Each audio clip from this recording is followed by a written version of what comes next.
interesting. Look at that flexibility, too. And I mean, it's attached to a Hori Alpha. Like, I know that's sick. Yeah, but yeah.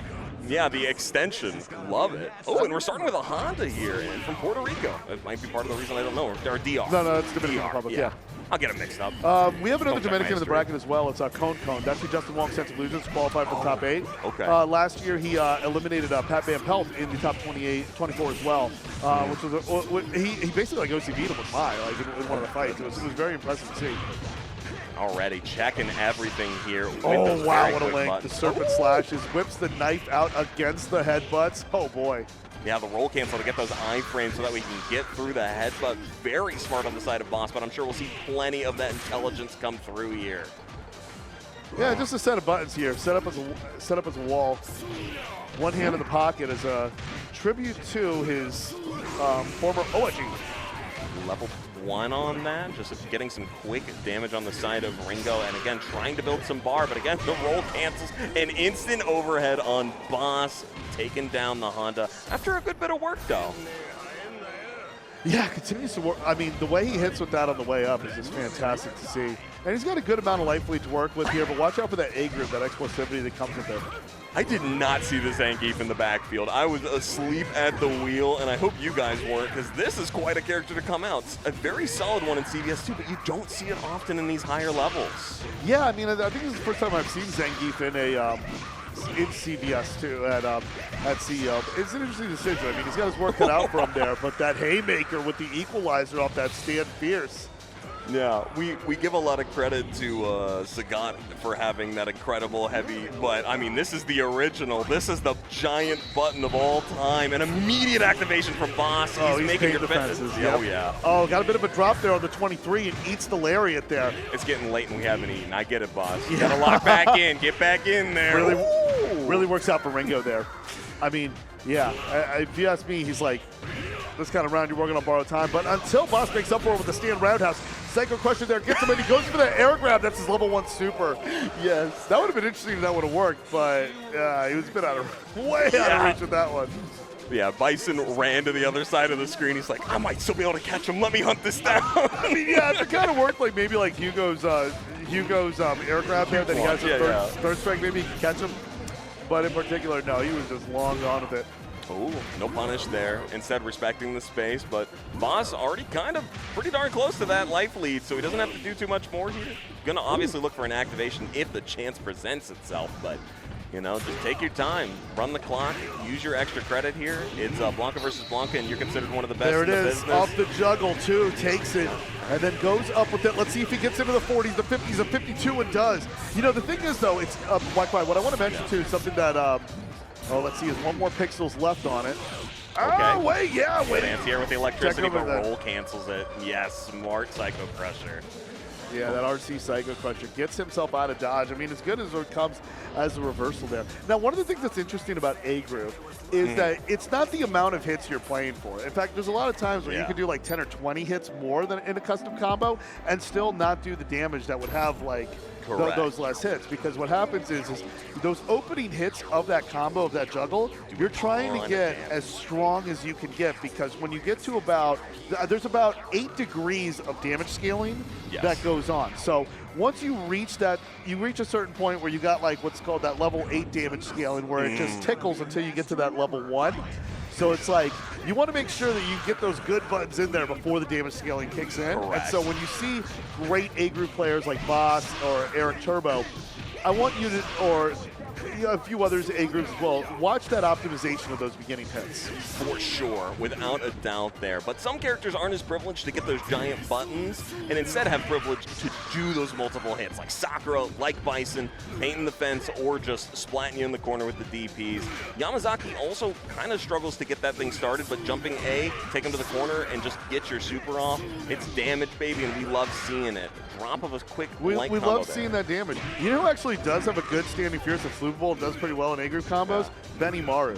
But I'm not going to make Benny Maru a thing. Benny Maru should never be a thing. But yeah, there we go. No one's ever excited to see Benny Maru. There we go. I digress. Okay. Good headbutts there by Ringo. I mean, Ringo's really taken like a good amount of time playing the neutral here with Boss, but Boss is just conquering with those bigger buttons, especially that neutral jump on the way down, challenging the headbutt. I want to see more of this Zangief, though. Yeah, it definitely has the potential here. Obviously, not having any of your groove active on launch is a tough one. Kind of using your middle anchor or your middle position character as a battery. Bit of an odd pickup here, but oh my gosh, finally getting that throw. Yeah, light SPD up in there. Finds himself a little bit of that space, and he's going for those grabs. Bear grab City, because he has to get on the offensive. I mean, the guard break is going down there as well, so he's got to be able to get in. Once he gets in, oh, he is just dunks on dunks, just taking down Yamazaki like his Yakuza boss that he pays tribute to. That's why he puts his hand in the pocket. Yeah. That story still does not make any sense, like much of SNK's lore, but at the same time, I'm just shouting out to it. Yeah, you got to be aware of it at least. And these medium punches putting in the work for Bison right now, as well as the activation. Always on deck here. Easy stuff and converting perfectly. The clean 51 hit combo there. Yeah. Haomaru painted. So he wasn't painting the fence there, just painting the Haomaru, We're talking about those Sherwin-Williams strokes he'd be doing up and down, wax on, wax off. You know what it is. Boston Master, he's surgical with it. I mean, yeah, a bit of a hiccup there he had at the beginning with that first combo there, but I guarantee you he won't drop it in the rest of the week. No. He doesn't drop those too often, And look at those links that he got. Look at that stand medium punch into that Psycho Crusher. It's that extra extension that truly sets him apart. I mean, his neutral is already phenomenal, but still, every bit of damage for a spare hit can go so far in this game where every hit feels like a miracle. Yeah, and Ringo here, picking his spots there. I like how he's slowing down the pace of the match. I mean, he's been getting the wins here on neutral and winning some of those trades to keep backing it up. A-Groove obviously active for Boss, but you can't discount the level 3 that can come out at any moment from Blanka, not getting those scissor kicks so he can activate. Instead, just doing it right in his face.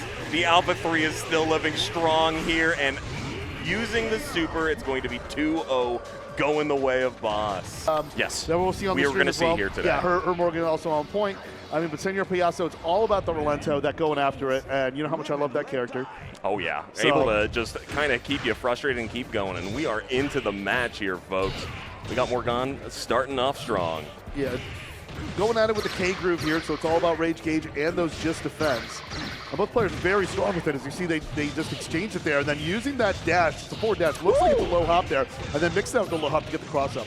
Nice. Now we just got to keep him busy while this meter goes out, and nothing could go worse than Rolento starting off strong with a dangerous level 3. Yeah, he gets that kind of rollback that online players don't like. In which case, when he does that, but double vision, darkness illusion going up in there, hitting the demon combination, jab, forward, short, fierce, Silentscope, silencing Señor Payaso on that one, and we got a pause menu. What's going on? Hey, one of the advantages, right? We can do it in between the match there. At least it's not interrupting anything. We can keep things going. Maybe we had a quick exchange of knowledge, but it doesn't matter anymore. Both our players are happy to keep this volume going. I'm glad it didn't pause there while I was seeing Succubus. For the rest of the stream out there, we'd be loving it. But really, it's about this knockdown pressure that she gets on our Oguzan, right? Because, her run command is that one that flies to the top. So she gets to the top of where it gets at a timer, and that's pretty much like a Vega wall jump when she hits that one meeting. Yeah. Señor Payaso here. He's got that red hole. Blanka. Oh, yeah, nice way to get out of the corner there. Able to get some raw damage there, betting on them pressing a button on Wake Up at Señor Payaso, doing the patience of a monk. Staying strong there. I think that might be a controller converter thing that's causing the pause menu in the middle of the rounds, because there's some old converters that do that. And I mean, we see some old controllers on stage. Between, right? Yeah. So Scope here's got this Chang, and he's using that Choi as that assist play there. Kind of like, in a way, he's kind of like the Blanka Chan's doll in SF6, but at the same time also used as an assist, or I guess kind of like, you would say, a striker in some of those 3 years of King of Fighters that we don't talk about. Yeah, right? Yeah. No, for sure.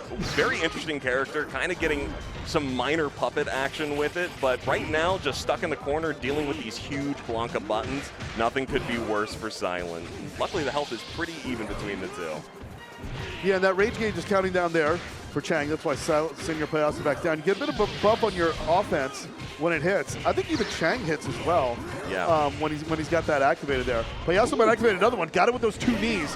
And then immediately goes with that. Was that? No, jumping forward fierce. But watch for that neutral jump fierce. I mean, a lot of players have compared that to like a Dragon Punch in terms of its anti-air mechanics. Yes. Yeah, it's incredible to hit up. And now we get to see the main show coming out. The Rugal level 2, trying to get rid of this Blanka as fast as possible. That K-Groove is building quickly on the side of Señor Payaso.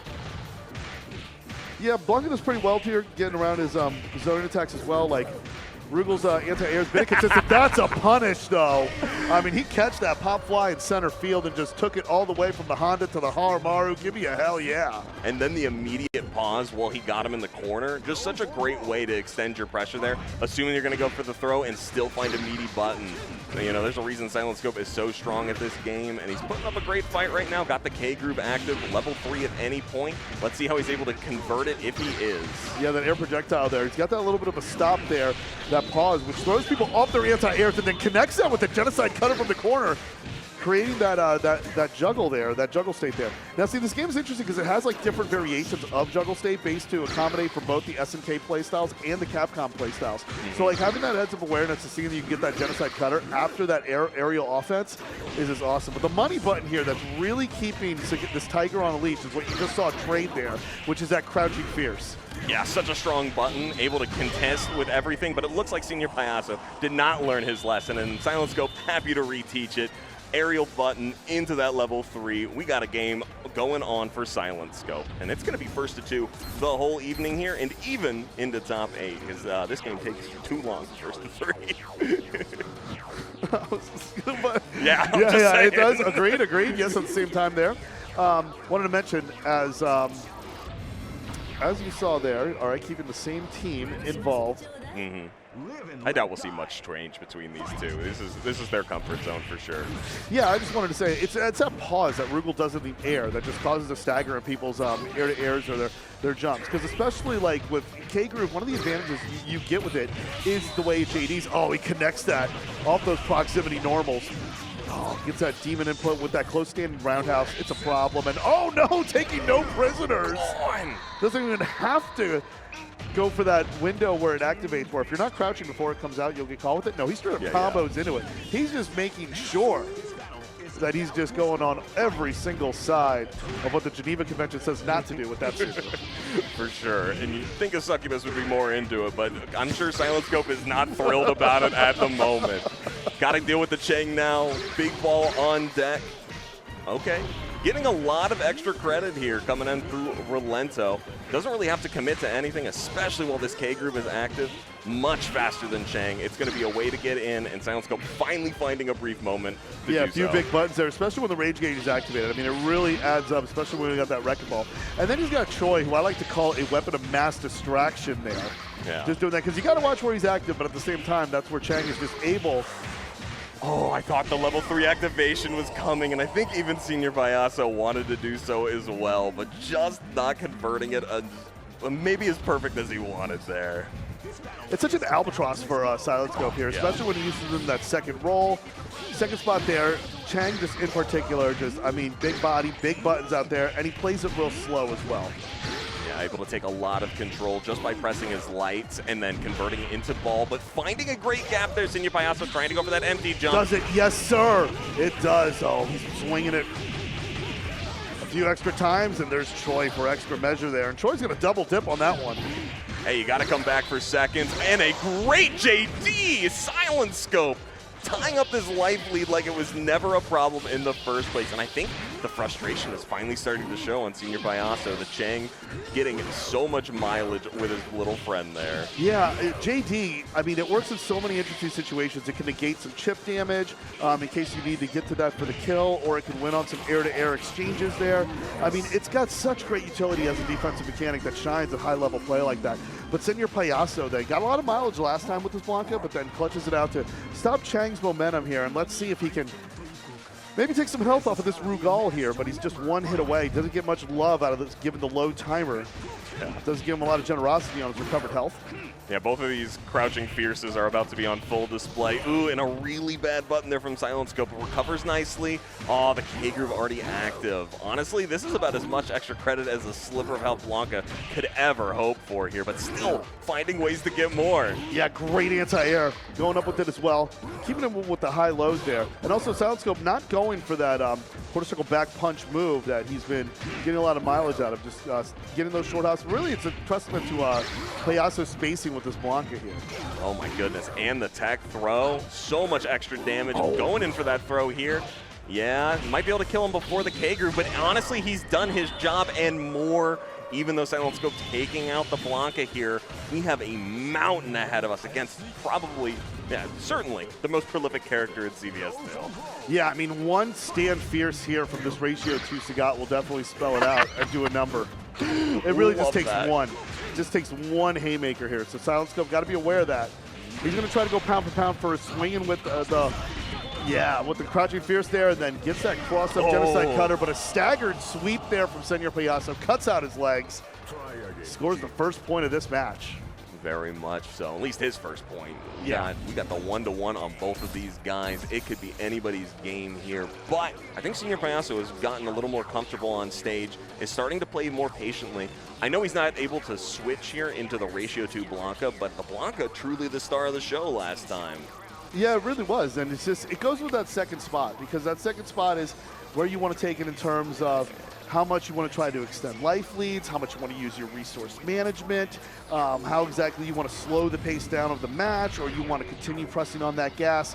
There's a lot of that decision making that plays out here that really sets up the conditions where you see the end game. Okay. So I don't know what we were checking there for buttons or levels, or yeah, I think we selected the wrong ratio. Or could have than been the what wrong he one. wanted. Yeah, the wrong ratio, right. Yeah. One or the other. Don't matter at this point. We're back in it. It's like nothing happened. Let's get it. Rugal on point. Okay. This is a bit different.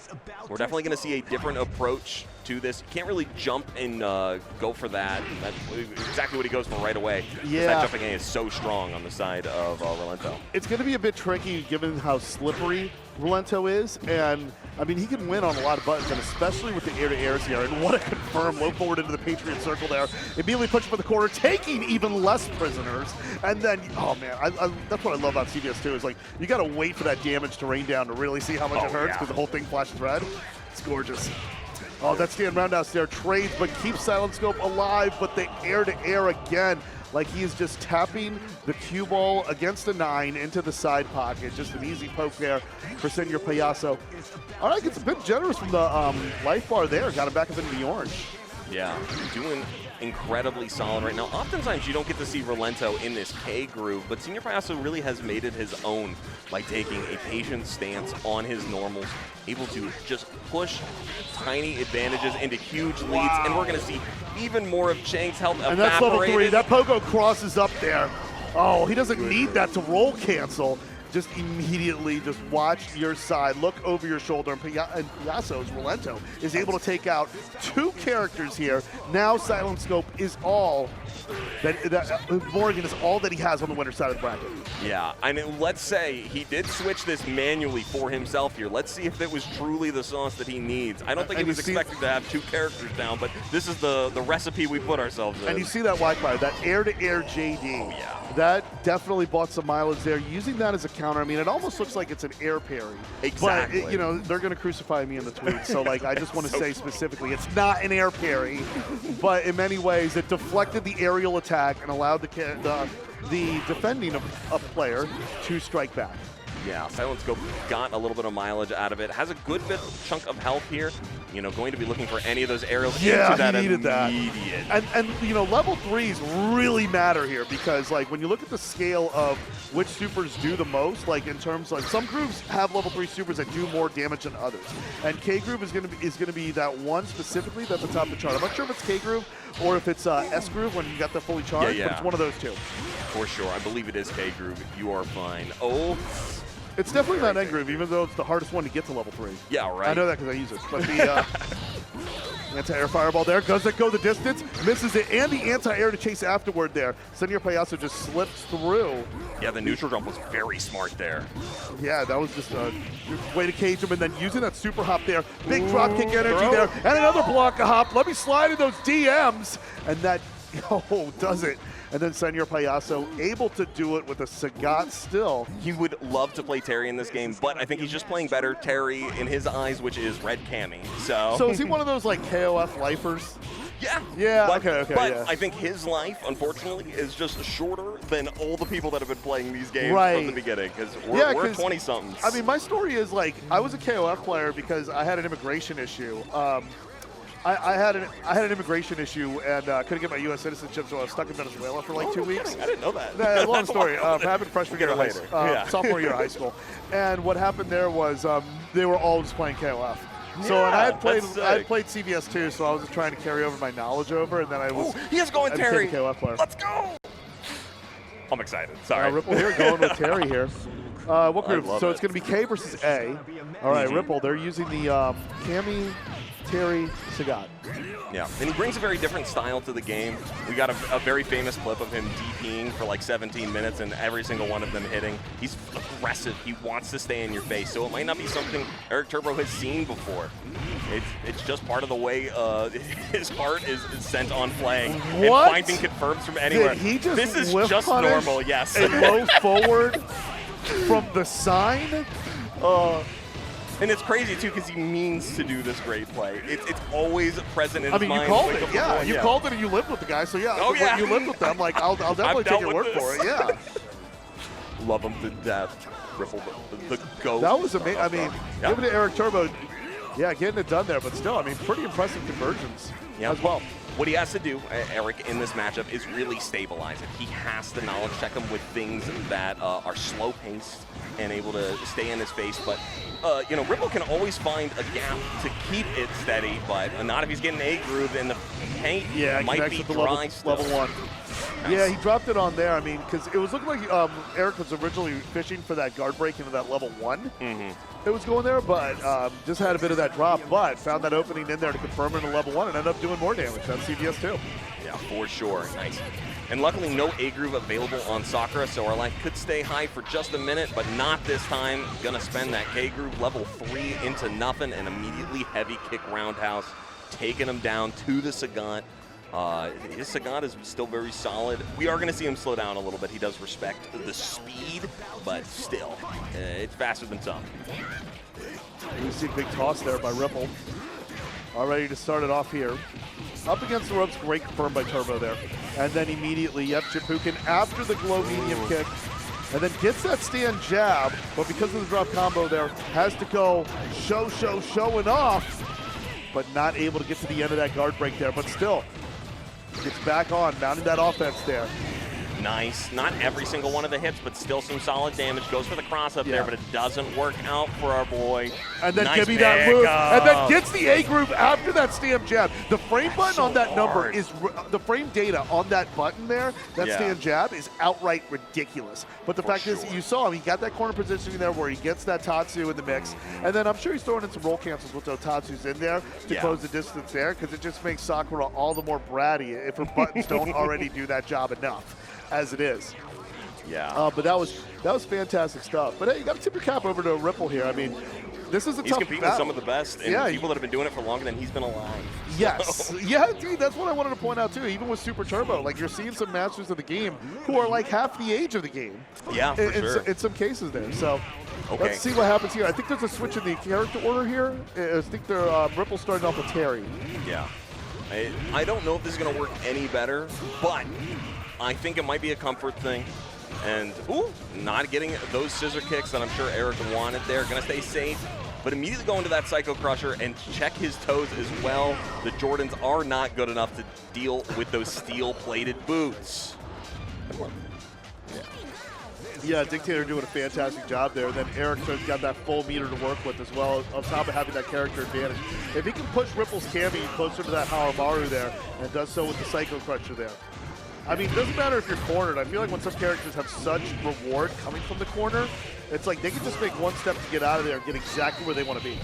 Good punish here. Not going to get the cross up there that he needs to take him to the corner, but still finds a quick pickup in those final moments. And taking out the dive kick, ridiculous patience from ericturbo, working out time and time again here. Yeah, you can see 3 instances there. Didn't exactly work out the way ericturbo was looking to do it, but still, that persistence and perseverance pays off, because when it's all pressure, it pays off. It pays. And we also see that even when he was able to pick up something, get off the rebound, like get a hit afterwards later, how much it ends up just doing more damage.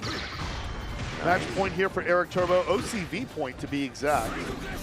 We're going to try and prevent that from happening. Look at that damage, instant low. I mean, heck, if you got it, you better spend it. And great start there for Ripple. Gonna get most of his health back, but has an A-Groove Sakura full and loaded here at any point. Yeah, in the previous case, there was that Tiger Raid he hit that that got them out of the corner there, which was fantastic. So I feel like with the Tiger Raid, like especially in that situation, if you get out of the corner with a fully charged A group, you've already won that. But here comes the guard crush with plenty left over. Give me that Tatsu, goes ericturbo.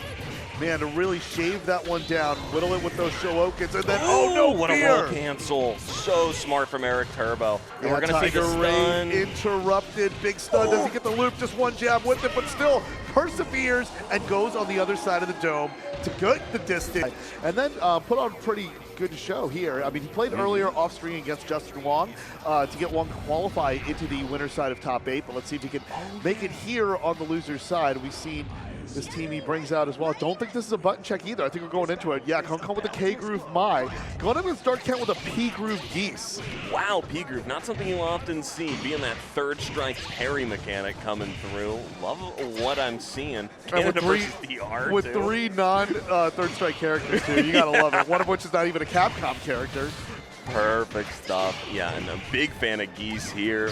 Like what I'm seeing. Already starting off strong. Obviously that crouching roundhouse, giving so much extra space, being able to cancel into specials can make this character delete your guard gauge, if not your life bar.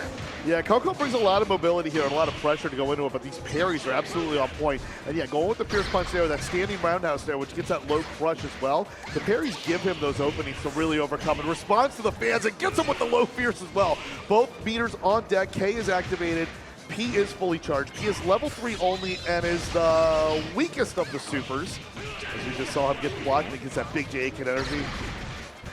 Mashing out the light kicks, trying to go for anything there. K-Group on deck and active again. Before Darken is able to do anything, he's going to be chipped out. Very good awareness of the win condition on the side of Concon. Going to get a little bit of life back for your troubles, but probably not going to do too much versus this Cammy. I think he was aiming for the guard break, too. I was willing to bet on, especially with the first time. I mean, I think he threw that out there to see that the super would go through it with that level 3. Now, I want to clarify with the P groove, meaning that of all the level 3s in the game, the weakest one comes from the P groove. Yes. And also, like, you only get, it's just exists that one time. You have it, can't do anything else with that meter. So you can't, like, expend it for other tools. But, I mean, do you really need other tools when you got the parry? And I mean, there is no better relation with this game than trying to get super on deck, right? Weakest or whatnot. I mean, hitting the super in CVS2, if you do it every single time you have meter, you will win tournaments because it is the most important part of this stuff. And P-Groove being able to activate fast and get extra damage from it, it can only help. Wow, great just defense coming out from Concon. I'm getting mixed up between the two. Yeah, indeed. I mean, parry obviously creates more stun and opportunity to hit through. It is the more rewarding aspect of it, despite the fact that JD does gain a sliver of life on each hit that is just defended. But what really shines here is that rage gauge as Concon hits that air grab. Kind of rare that Cammy has one there, but oh no, that's a missed input. Yeah. Oh, but no punish, able to get that safe landing as we exchange more fierces. Yeah, just checking for anything. Oh yeah, uses that hop, yeah. That dash there, the Capcom dash.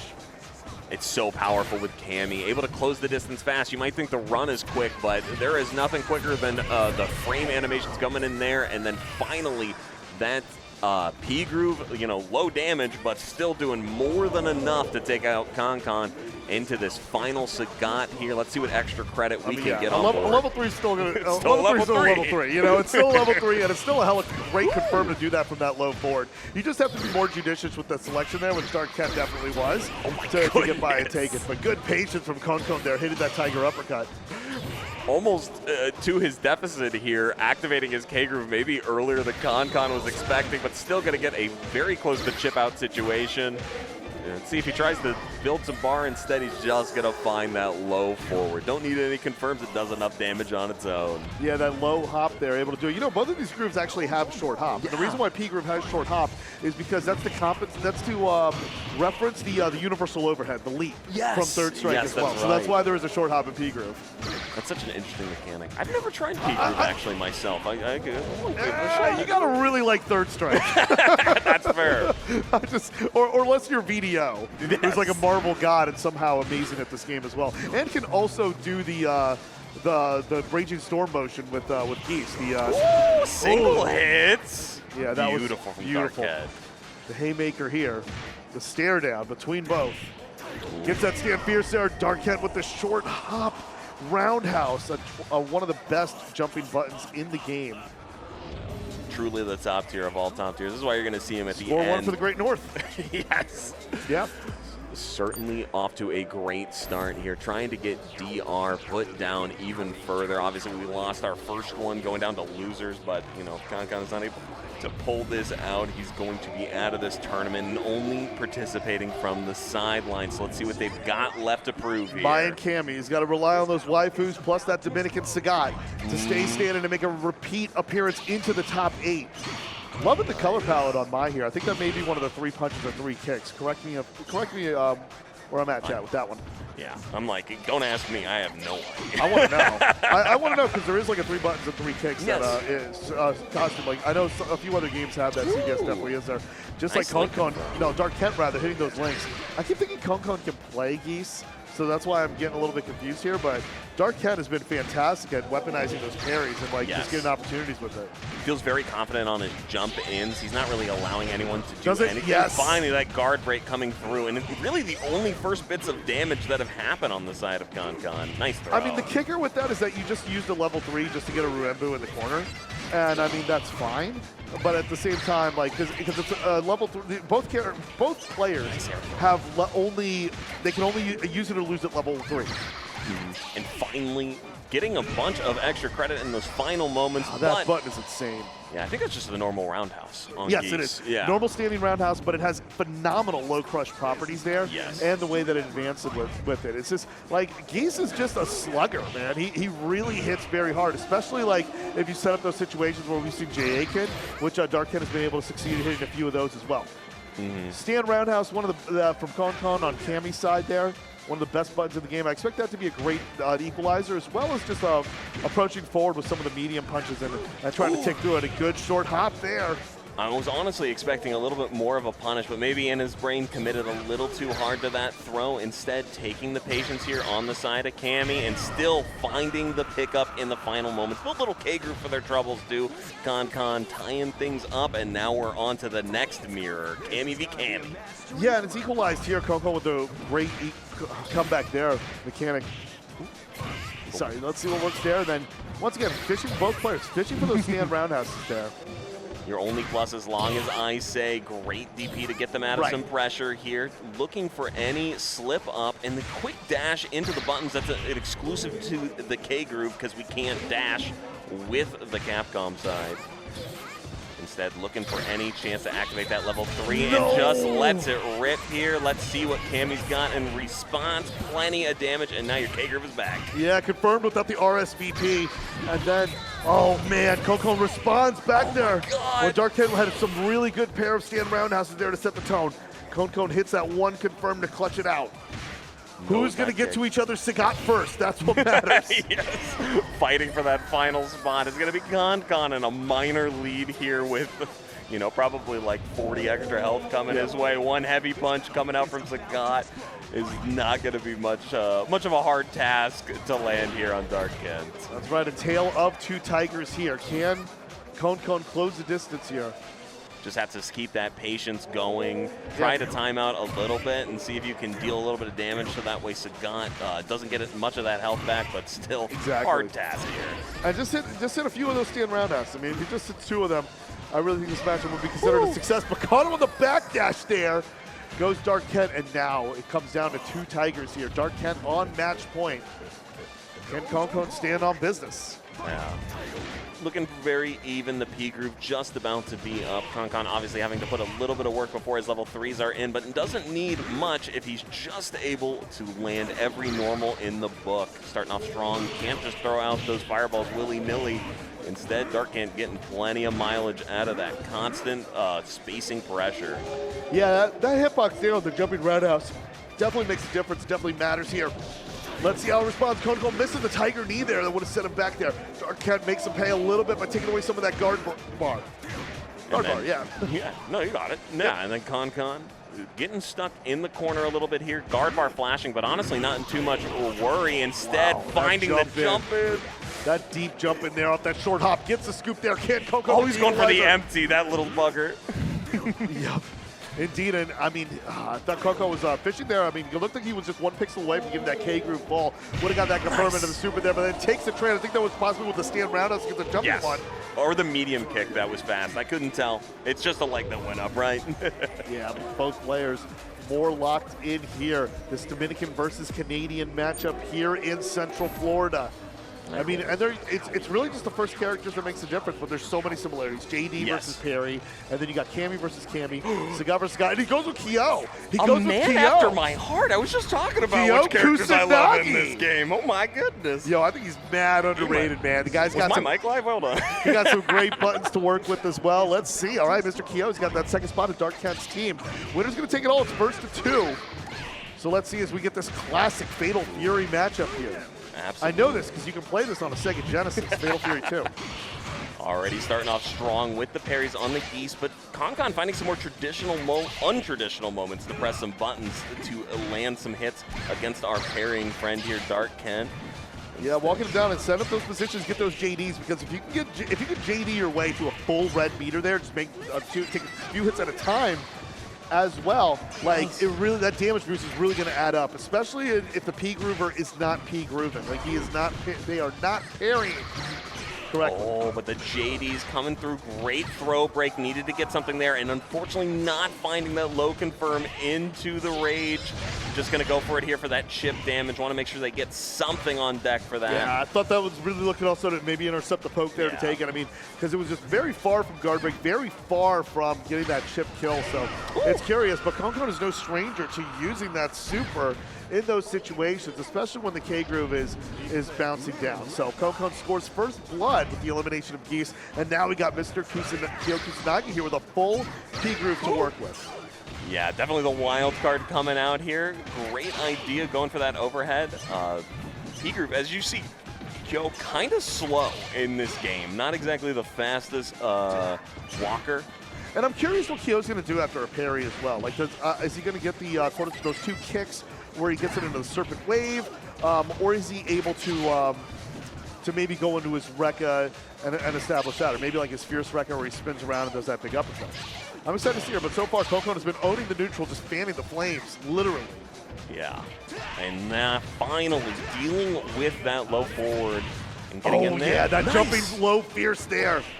Oh, try to get a dash in, yeah, one of those command jumps, and then the proximity normal with the standing Fierce. Level 3 wake up? No, just crouching heavy punch. Very start smuff from Kyo. Not where his life bar wants to be, but at least one of the menaces is down. Let's see if you can take out this Cammy in quick fashion. That is such a hitbox here.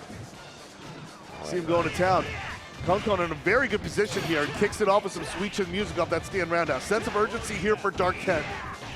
Good block on the overhead there. Gets a sequence out there with a few strikes. Doesn't drill it through, but good enough to keep tapping those boots on the ground. Standing 10 toes here as Dark Kent is now cornered with his Sagat and a full P groove. Yeah, luckily, I mean, Cammy got a lot of her life bar back, has a lot of K groove active as well.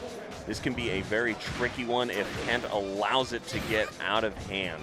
But gonna spend that P groove fast and immediately DP. No and Concon is not worried. Yeah, no fear. I mean, I don't care how much of a precious value level 3 is to P groove. Concon, like, especially with Concon just like has not seen like a Renbu in the My Super there. Did it in neutral that he's never liked doing that. Great confirm with the low forward. Responds with the JD, but it's not enough. Sorry, responds with the parry. Yeah, responds with the parry. Oh my God. And then takes it back there. 0 vital left. We got the stare down. Doesn't want to commit to any fireballs or anything reactable for Concon. Instead, just getting those JDs, taking their time here. They know they have the life lead. The K groove level 3 dealing more than enough damage to keep them ahead. Dark Kent, every second that ticks down can get away from him, but instead the match finds its way gone. Good stuff to Concon taking that. Yeah, that was fantastic play and exciting. Silentscope don't need no button checks. He is the game. Yeah, for real. He's the one teaching us all of them. You know, I love his YouTube content, by the way. I recently looked up one of the things he had where he was showing combo trials for old characters at Super Turbo. Oh, really? It was pretty fantastic to see what the old characters can link together and do it. So, yeah, we got two Morrigans, and then VickiViper kicks things off with a Mai on K-Groove, as well as Sagat. Obviously, the positional change being the biggest thing we're seeing in difference right here, with VickiViper putting it on that middle slot, instead trying to get away with a bit more projectile game coming out from Mai, but not working out super well right now. Yeah, and it gets her out of dodge. Let's see those links happen. 4 of those hits happening, not much of the damage. So Silentscope now loses life lead. VickiViper gets it and gets a stun, and Tampa doesn't capitalize there. I mean, not a lot of resources. I mean, the resources where we can not have the K-Group fully charged. Exactly. But at the same time, like, there was just no special cancel to a move. So Silentscope now running on borrowed time here just with a pixel to chip away. Hey, and a great standing jab there to finish things off. A little bit of a crazy first game there. I'm sure it's going to lead to an even wilder set. Let's see what kind of extra credit Silentscope feels like putting on this project. Whipping those buttons from far away there. Don't know what VickiViper was attempting to do there, but gets dunked on. Second time it manages to get JD'd. The third time they actually do manage to call it out.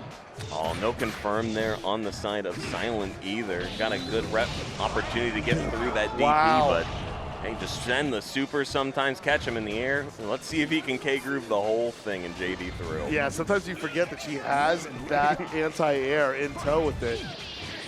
And I just feel like Silentscope knows this character very well, very familiar with this character. As you can see, it's represented on his team as well. But to see VickiViper still reaching into her bag and just finding ways to escape and keep this competitive is just fantastic to watch. Always. Currently giving a lot of space to this Chang. Perhaps a little nervous about the buttons that can come through, because there's not many players that come together and show up in the Chang. Oh, he linked it! Overhead. Wow, that meaty just came after it, and then it was Breakfast of Champions for Choi, doubling down on that one and taking it. That's well-timed and well-placed and set up by Silentscope, using Choi like a falcon on the hunt. Yeah, oftentimes you don't get to see setup play quite like that in these classical games, but God, when it comes together, is it a work of art. And great JD's there, giving himself just that little bit of extra space that he needs to compete with this Sagat. Oh, and that whiff punish there. Or what I think was a standing medium punch there. JD's the Tiger Raid to get that first hit. Negates whatever type of chip damage it would do. But VickiViper, she's still swinging. Stand fierce. Goes and deletes more of that, and then gets that low jump back, but that wide hitbox just cannot evade that Tiger shot, making it an inevitability for VickiViper to extend to another round. Let's see, and you see that K-Groove's working out there, so I don't know. Silentscope's going to be a bit, got to be a bit cautious throwing out fireballs, because one hit it takes to activate that rage gauge, but Silentscope's got the confidence that the OT can happen there. And just has to walk forward to get the rest of their damage into that immediate throw. Silentscope going up a game here versus VickiViper. And why it looks so unique for Morrigan to do those moves and she has those chains, because like they give her those chain combos that she has in VSAP. But what's interesting though is when we saw Silentscope do some of those chains, chaining some of those proximity normals as well, he was also able to combo into Darkness Illusion that we saw in the previous fight. Yes. But the funny part is in VSAV, those chain combos cannot be super special cancelable, if I recall correctly. So you have to do a different sequence in Vampire Slayer. Oh my God, my head blanks so much, which we're gonna see tomorrow at 1 o'clock and 3 o'clock pools and 6 p.m. for your top 8, so. Yeah, watch out for that Kaiser wave too. That's a chargeable projectile. When it's fully charged, I mean, it moves like a bullet. Yeah, full screen, it's very hard to get past. And that high hitbox there, it really throws people off. You can catch them in the early instances of their jump and just really throw down with them. Ooh, good confirm there from Vicky. Gave itself a brief moment after the hits to see what Silentscope is going to go for, trying to get into the head, but oh 5 hits into the Genocide Cutter. Beautiful link.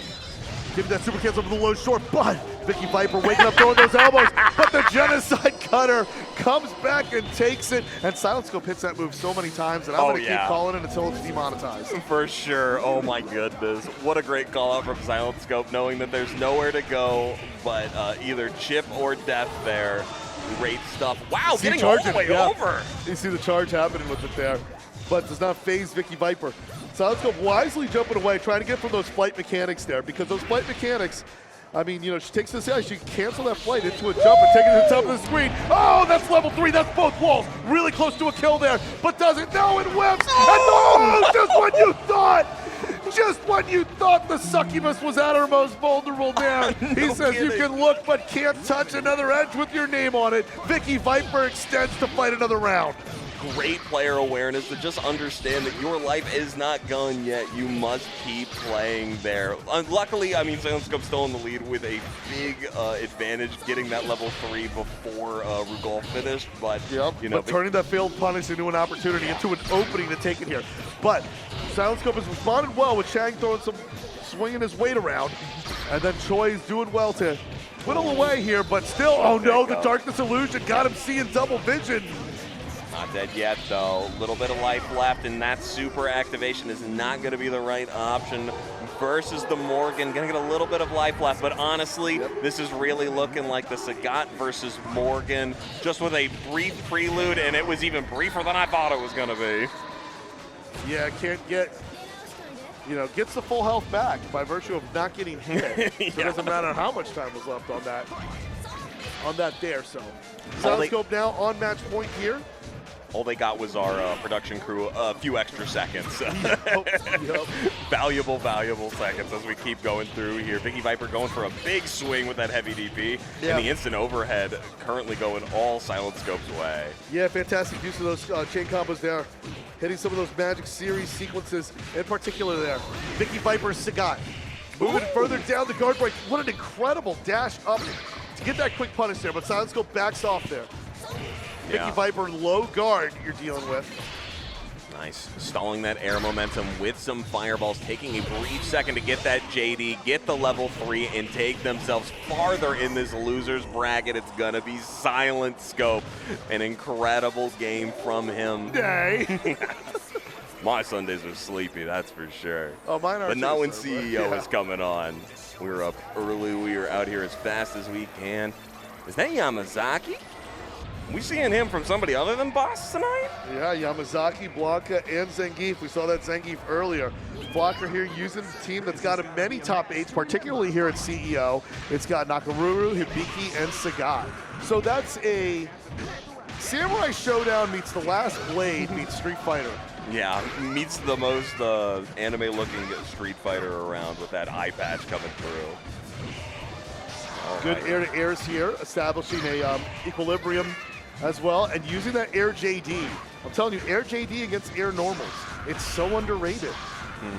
You got to be patient with it, and it's a tight window. You can see Blocker not really committing to much at the moment, just throwing out the bird in rare instances, and just the chip alone, as well as frame advantage. You always want to be using stuff with Nakoruru. Yeah, that was a good Mama Haha play there. Just disintegrates a lot of that guard bar, continues pushing for it. And finds an opening, but using it like it's an anti-air. I don't need the overhead that comes after it. That's what happens when he's got no hands in the pocket there. He's like, I am not going Alanis Morissette on this one, baby. Yeah, make sure nobody's recording for just a moment, but instead, Hibiki going to be live here. Oh, I love that JD there. Good read against the Serpent Slash and immediately follows it up with those 5 hits. Blocker there continues to walk down. But Ringo wisely using what I think is probably the best standing roundhouse in the game. Yeah, a very consistent one. Deceptively long, even though it already looks long in the first place. But the fact that it's contesting with a sword right now can only speak volumes of its amazingness. And currently, Blocker taking it a little patient until a moment breaks here. Great stuff to Ringo for continuing that pressure. Yeah, and here comes that. Super safe. Yeah. There keeps it safe. Fishing for some of that guard break there. Good blocking there by Ringo, but yeah. Nasty stuff from Blocker, fighting his way back. She's sneaky. Now, I feel like this is a rough matchup for her, though. Dealing with this Blanka can always be tough. More normals that are just insane, and again, able to contest with that that giant sword pressure. But let's see what they're able to do here. It's not like it's a character you haven't played if you've been playing CVS2 for as long as Blocker has. what I like about this is using that sword can really overcome a lot of space traps as well. Like things where they're, I mean, it's negative, but they're spaced in a way that you need those extra 7 frames to be able to go out there and get that slash. And Hibiki does just that. And let's see, sword in sheath. Now Flocker's got a bit of a life lead here. Ringo takes a big bite. Doesn't need to do much here to close it out for either of these players. The C groove on Ringo fully locked and loaded, and he's gonna hold on to it while he gets a little life back with a great standing round, or that's just heavy punch. Standing fierce. Yeah, standing fierce. I'm gonna get him mixed up once in a while. It's a godlike button, used very well. Ringo's been applying it as an anti-air to get through it. I keep forgetting about the Zangief in the backfield, dude. We're going to get a level 2 Zangief versus Sagat. This is the most Street Fighter thing I've seen in a bit, if we even get there, of course. We got a little bit of work before that. Well, you know, that actually is indicative of what we had at Super Turbo last night. We had Mega Man X against Ultra Combo Mud, which was literally Sagat versus Zangief. And it was old Sagat versus Zangief. And now we're going to see more Sagat versus Zangief. Let's go! Yeah, this time we're getting SNK Sagat versus traditional ST Zangief. I love it. Hey, but tell Mega Man X8 it's not enough to get the job done. Ooh, bad back. I mean, the player Mega Man X8, not the game. Don't ever play Mega Man X8, please. Go X7 back, please. But yeah, we're there. All right. Ooh. Yeah, caught him on the roll. You don't want to roll too much against Blocker there. Blocker's neutral is like really strong. Like, plays defensive. I mean, this is a Marvel champion, so he knows all the angles people are coming out of him. Oh, at him. And until that one, until that level 3, 720 SPD gives him a little bit of health, but you know the message was there. I'm eating my own words. Nice. Does it? Yes, from the logo. Confirmed. Yeah, single hit confirmed that low forward there into the low Tiger Cannon. That's double quarter circle back. But, oh, man, my man. What a bear hug. They're popping off in the background. Let's go, Ringo. Yeah, you see Coco popping up in the background right there. That is excellence in Dominican right there. Paying off my man out here with his adjacent D-pad. The gonads to go for such a risky option while the life is on the line. I'm sure Flocker can't believe he likes Ringo. it. He's like, I'm into this. I'm with it. I'm with it, you know? But that's definitely some of the stuff we've been seeing down here in the Southeast CVS2, man. We love the life we're breathing into this game here, man. Ringo up 1-0 against Flocker for a top 8 qualifier. And Flocker is someone we've seen in many top 8s in this game. Like, he's been a mainstay for it. Yeah, currently working on his tournament life right now. It is a tricky situation. A bad meaty timing might set him up for some trouble going on here. Good sweep there to give himself a little bit of pressure back and put this Yamazaki as close to the corner as we can. Yeah, getting a lot of hits, though. I mean, especially to start things off now. Flocker's got that rage gauge coming on. Gets a good jump in there, but oh no, the DP drops. But leaves him on the other side of the Johnny Beer side. Out of dodge to work with. Let's see, doesn't catch him in the air. Does not, but gets a sweep out of it. Oh my God, and immediately going for that level 1. Get some iframes, take him down a little bit. Yeah, and I think he used that secret cancel down for the Serpent Slash. But that time, say it with me. Great bird action coming out from Flocker. Got a little bit of life for his troubles there. Needs to take out as much of his block as he can. And one thing you got to give Job Flocker some credit for as well is the fact that like getting 2 K group supers in 1 round is just awesome to be able to do that. I mean that's going to make it a lot easier there. I mean, it doesn't look like he might get a chance to use much of it. No, he's working his way through with just a little bit of life left. I mean, you're playing with house money there. You use that level 3 there as basically a signal flare to get a sweep up in there. You love to see it. Good stuff going for that medium bird throw and finally falling victim to it. But hey, good extra credit. That might keep me passing. Faked him out there. I mean, we're seeing some wild stuff from range. Still, I mean, I got to say that Ripple Cammy Super against ericturbo from the other side of the screen was wild. But great JDs coming out from Flocker. He is not messing around with these. Yeah, JDs against those electricity. I mean, like you start throwing out K-Groove Supers like it's S-Groove, basically. Yes. One of the only good things about fighting Blanka is if you are ready for him, you can get plenty of meter sitting in this K groove. He's going to stop it early here. Oh no, found a gap and yeah. used the whole level 3 for it. Yeah, that's that 6 motion there, that down back, down forward, Overhead. down back, up punch. Causing that massive super. You rarely see it. I mean, I remember that super was a thing in Alpha 3 as well. No, a little too early there. I like where the brain was at, trying to get rid of that level 3 as well as take the anti-air, but unfortunately that is going to be Ringo taking it. And this is the final character potential for Flocker. Has to pull it all together. Luckily, a lot less bar on the docket for Ringo. And full health versus full health. Let's see what they can do with it. Yeah, Ringo missed the opportunity to do some damage. It would have been lasting after the timer there had that occurred, but Flocker able to pick up the pieces here. Match point here for Ringo. Once again, can he find this magic with Zangief, who seems to be having a great weekend for the character? Ooh, heavies. Very nice. Just going for these roll cancel SPDs, like it. Oh, saw a quick gap, mashed out that DP. Now that he's at that full screen, you can actually play Sagat a little more traditionally in this style. But I think the roll, the double roll is imprinted on Flocker's head. I'm sure he's nervous about it. Oh yeah, it makes a statement when you get that kind of win there in neutral there. Oh, we got him around it, and I think that's gonna be it. That's gonna be everything. Oh no, left him with the pixel there. Rage gauge, he's mad. Flocker standing up. One last stand in the tournament here. Oh, what an amazing JD against that reach there. Yeah. Keeps out of dodge, he's got him, tame that bear, but again, can't do it twice. And Ringo pulls it off. My man there, we rush to the stage, we up in there. Into top 8. Yo, two Dominicanos making a top 8 CEO, we loving it. Performance with that Rolento in Alpha 3 earlier, also taking me out. So I still would like to see some more from him here. I think we're getting straight into it. No, maybe buttons? We'll see what these guys do. And KBeast here has got a very lethal A-groove move there. I mean, that's an interesting button check there. If you load profiles of time, you go short, short, short. Off to a solid start here, giving a lot of respect to each other's space, as well as having 2 unique dive kicks here.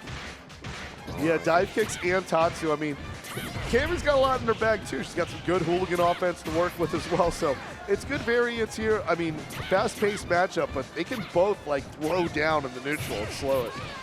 Yeah, it just depends on how both of these players want to go. And it looks like we're going to get K-Groove running out while A is sitting at full. Great micro walk up into the Fierce. So solid at finding every gap in your defense. The moment you think it's going for a throw, instead it is a full fistful in your face. Yeah, this is a slugfest going on here. K-Groove on active. Let's see if he spends it this time early. Ooh!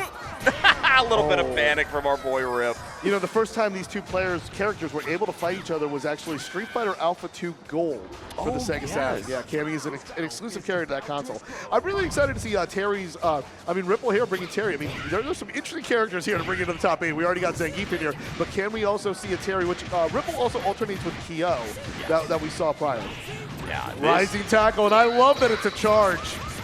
All right, take your patience here. You're going to get guard broken, but, you know, there's only so much you can do in K-Groove. And the great double light confirmed there. Going to get as much health back as he possibly can. Yeah, I can already hear the retro crowd from over here cheering on Ripple. I mean, responding after that guard break there, no super coming from KBeast. I mean, opted instead to go for that Tatsu to extend, and immediately Ripple, like the gentleman that is Terry has. He was like, this is how you super, I got you. I'm going to ask, I'm still going to be the one asking if you're okay. Have to every single time. The light pressure from the Rolento is going to be a consistent problem here, but luckily we do have a local player that plays some Rolento. He's out safe and sound there, only for a moment though. KBeast taking him on to the Sagat. Are you talking about St. Harry? Yes. Yeah, of course. Figured, yeah. Gotta shout out the locals. I love that. The Tiger uppercut deleting the sweep there. Good reaction to taking the JD response to Rolento's jumps. But let's see, K-Groove happening. Can he continue it? Man, I have so much PTSD from Rolento, like in A-Groove. I mean, that one did some good damage, not as much as the Alpha 2 damage does in particular, but still, man, this guy, look at KB's work here with no vital whatsoever. All I need is just a stick and some knives. Some extra cutlery for extra damage here. Taking the patience here, gonna just K-groove to get himself out. No, but that's just a monopoly tax. That's just that 75% you got to pay when you just before hitting go. Good empty throw there. Activation just to get a throw, you savage. KBeast always thinking of unique ways to get past it there. Very intelligent play. Tricky stuff too, and still that Dictator sits in the backfield. I'm telling you, it's this secret A-groove cult.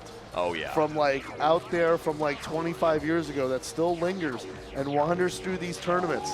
And they bring you Claw, Rolento, Dictator into the fold. So let's see what Ripple's going to go with here. Ripple's going to stick with the same team here. Got some good stuff out of that Terry as well. Yeah, so for sure. not going to go with Kyo. Going to stick with this Cammy, Terry, Sagat on K-groove. KBeast with the A-groove there. And again, a team that's dangerously feared. You see with that roll cancel Tatsu allows Sakura to really traverse with authority. Yeah, and great movement coming out from Ripple right now, not allowing anything to happen in his face. Oh, great You can't punish that landing. Okay. A little bit of patience from both of these players. In the K-grooves, the City of the Wolves practice is coming in handy here. We're going to go for the dive kick? No, we're just going to get some great spacing traps. And this is, now he's feeling a little more comfortable on the stage. Give me the finest. Goes Ripple there, winning that first round. They're 2 characters away from the equalizer. Oh. That was very well scouted there, because you knew that that Sakura wanted to get that extra pressure, using that close Hadouken there to get that guard break to work with. Oh, wow. Wow, that was awesome. How many light kicks can you do in a second? All right. No, but the hitbox on that cannon spike there, hitting it from behind. He's starting to feel comfortable on the stage. I can already see it in the way he's playing right now. He's feeling at home and immediately taken out of the park here to the corner. Gonna get 2 reps into that super. Not quite enough. Doesn't, but goes straight up, double quarter circle back, immediately gets a dive kick to work with in particular. Ooh. And he's already gotten as much extra credit as he could possibly hope for, but who doesn't want a full character for their troubles? Let's see what we can do. What a JD! That was catching knives out there like a circus act, but these jumping crossover kicks that KBeast has been doing, being able to do that, but Ripple has done so much damage. Made more than their namesake with that Cammy there. Few hits from Terry there could really put Ripple, KBeast against the ropes with this Rolento as Ripple seeks that equalizer. There we go, finding the throw. Terry versus Dictator. Oh, nothing more iconic than this. Just a boy from Southtown taking on the next threat to the world. Getting so much extra credit for these power knuckles. Yeah, not afraid to trade power, burn knuckle with the Psycho Crusher there. The Devil's Reverse able to get that low profile in there and get that block. More crack shots, more pressure. KBeast has A-groove activated there and down to 40% of the HP. Looking for anything he can get here. Yes, great punish by Ripple. Yeah, using his normals there to great effect. Yeah, crouching strong, catches him on the other side there. Pushes back, generates a space with the crack shot there. Ripple still has Sagat in tow as well. Yeah, but it would be even better to take this now. We're not going to get that. Instead, we got to get that full Sagat coming in here. Full HP, probably to about half on a Dictator. Let's see what he can do. If he can bait out this A-groove before it becomes a problem, we're in a very good situation. Oh, does it connect? Yes, it does. And now we're going to paint those fences all across the heights. Climb those steps there. 65. Gets up in it, well optimized, and KBeast here. Can he make the way into the top 8 after an incredible custom combo? Ripple needs the back with a Psycho Crusher out the corner. Gets him out of dodge and into the top 8. What an incredible custom combo to do that. I mean, just taking that Renaissance painting in full effect here. This is Boss going up against ericturbo. So ericturbo usually has that tried and true, one of the strongest groupings you can put in A-groove, which is Blanka, Sakura, and Dictator. And then over on the other end, Boss Boss has a little fun with it. With I mean, obviously the Dictator painting the fences, and then but he's bringing Yamazaki in, which has been an interesting choice in the last few years. I mean, of course, not pales in comparison to your interesting choices of your team, which we'll see later of Chang, Morrigan, and Rugal. Yeah. And with the amazing buttons. As someone who used to like frequently combo Genocide Cutter on Kylera, it's a lot of fun seeing how much you were using that super last night. So hoping to see more of it. But let's get into it. All right, first match of winner's side, top 8.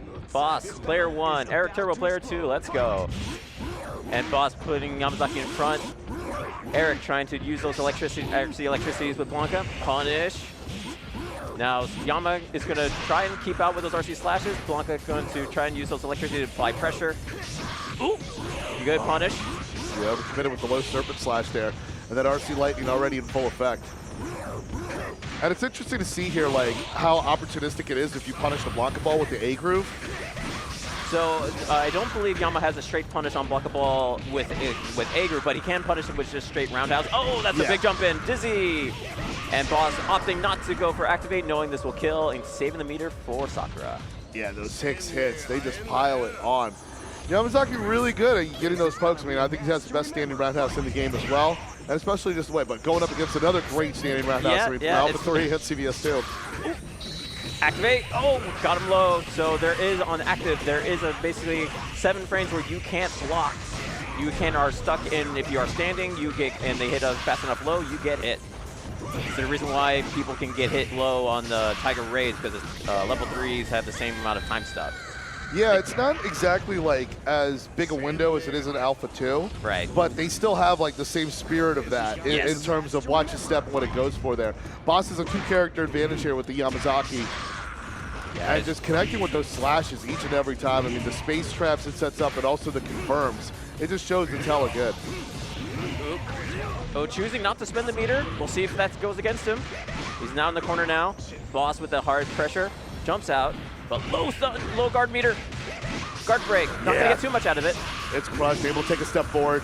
Get 3 extra hits and 2 slashes up in there. Oh my gosh. Oh, no, the head stomp missed. Oh!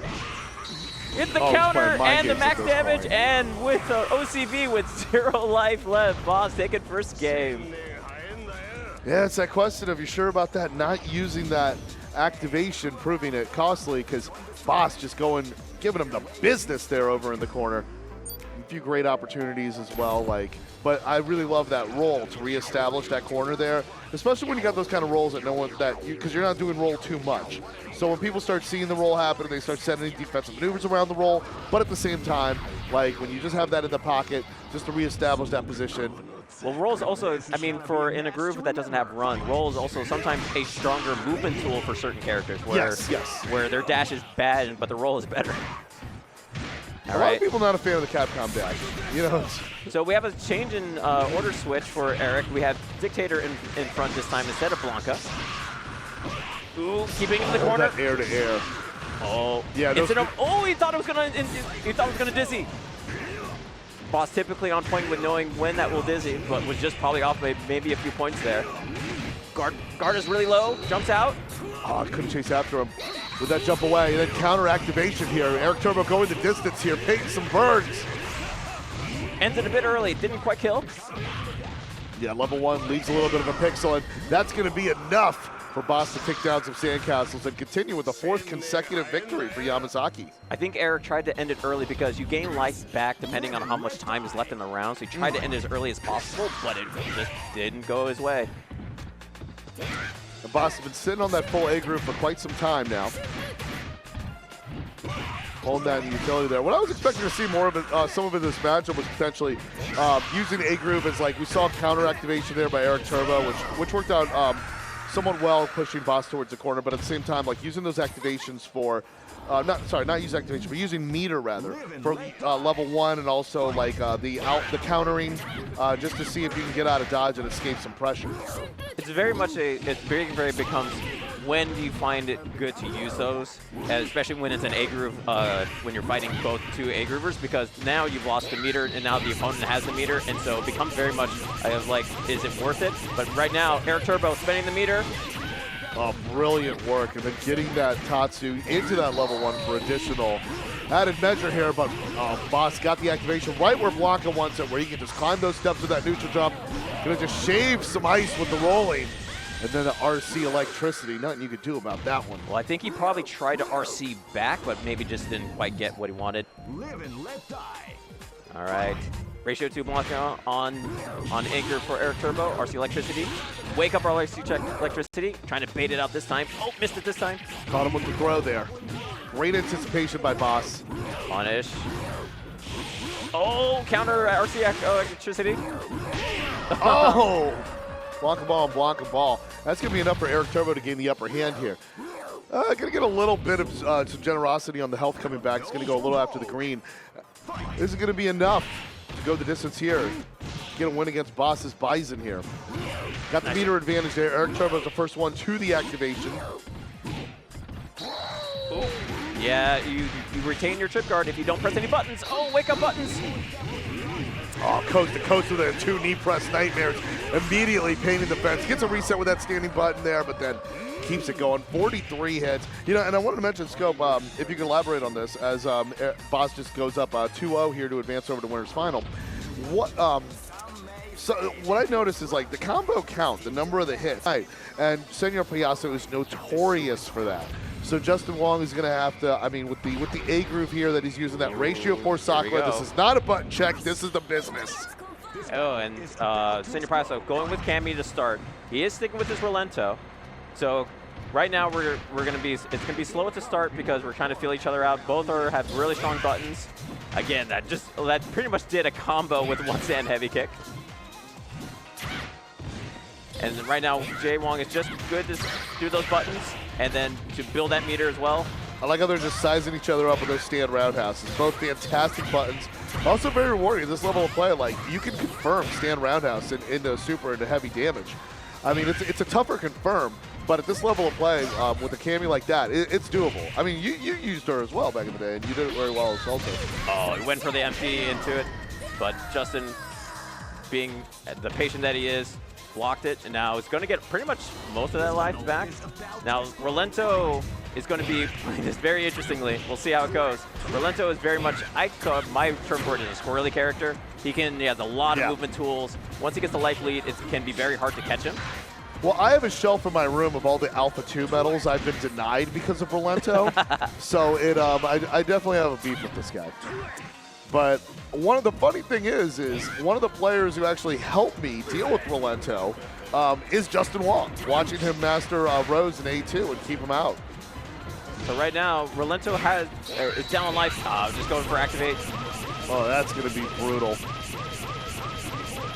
Oh, missed super. Oh, no. Wow, because that would have been kill. That would have been not only kill Scope, that would have been full health.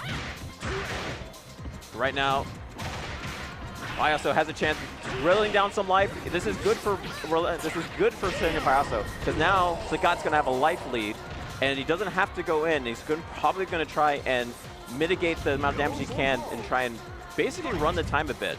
Right, and it's ratio 2. Could have come at a better time.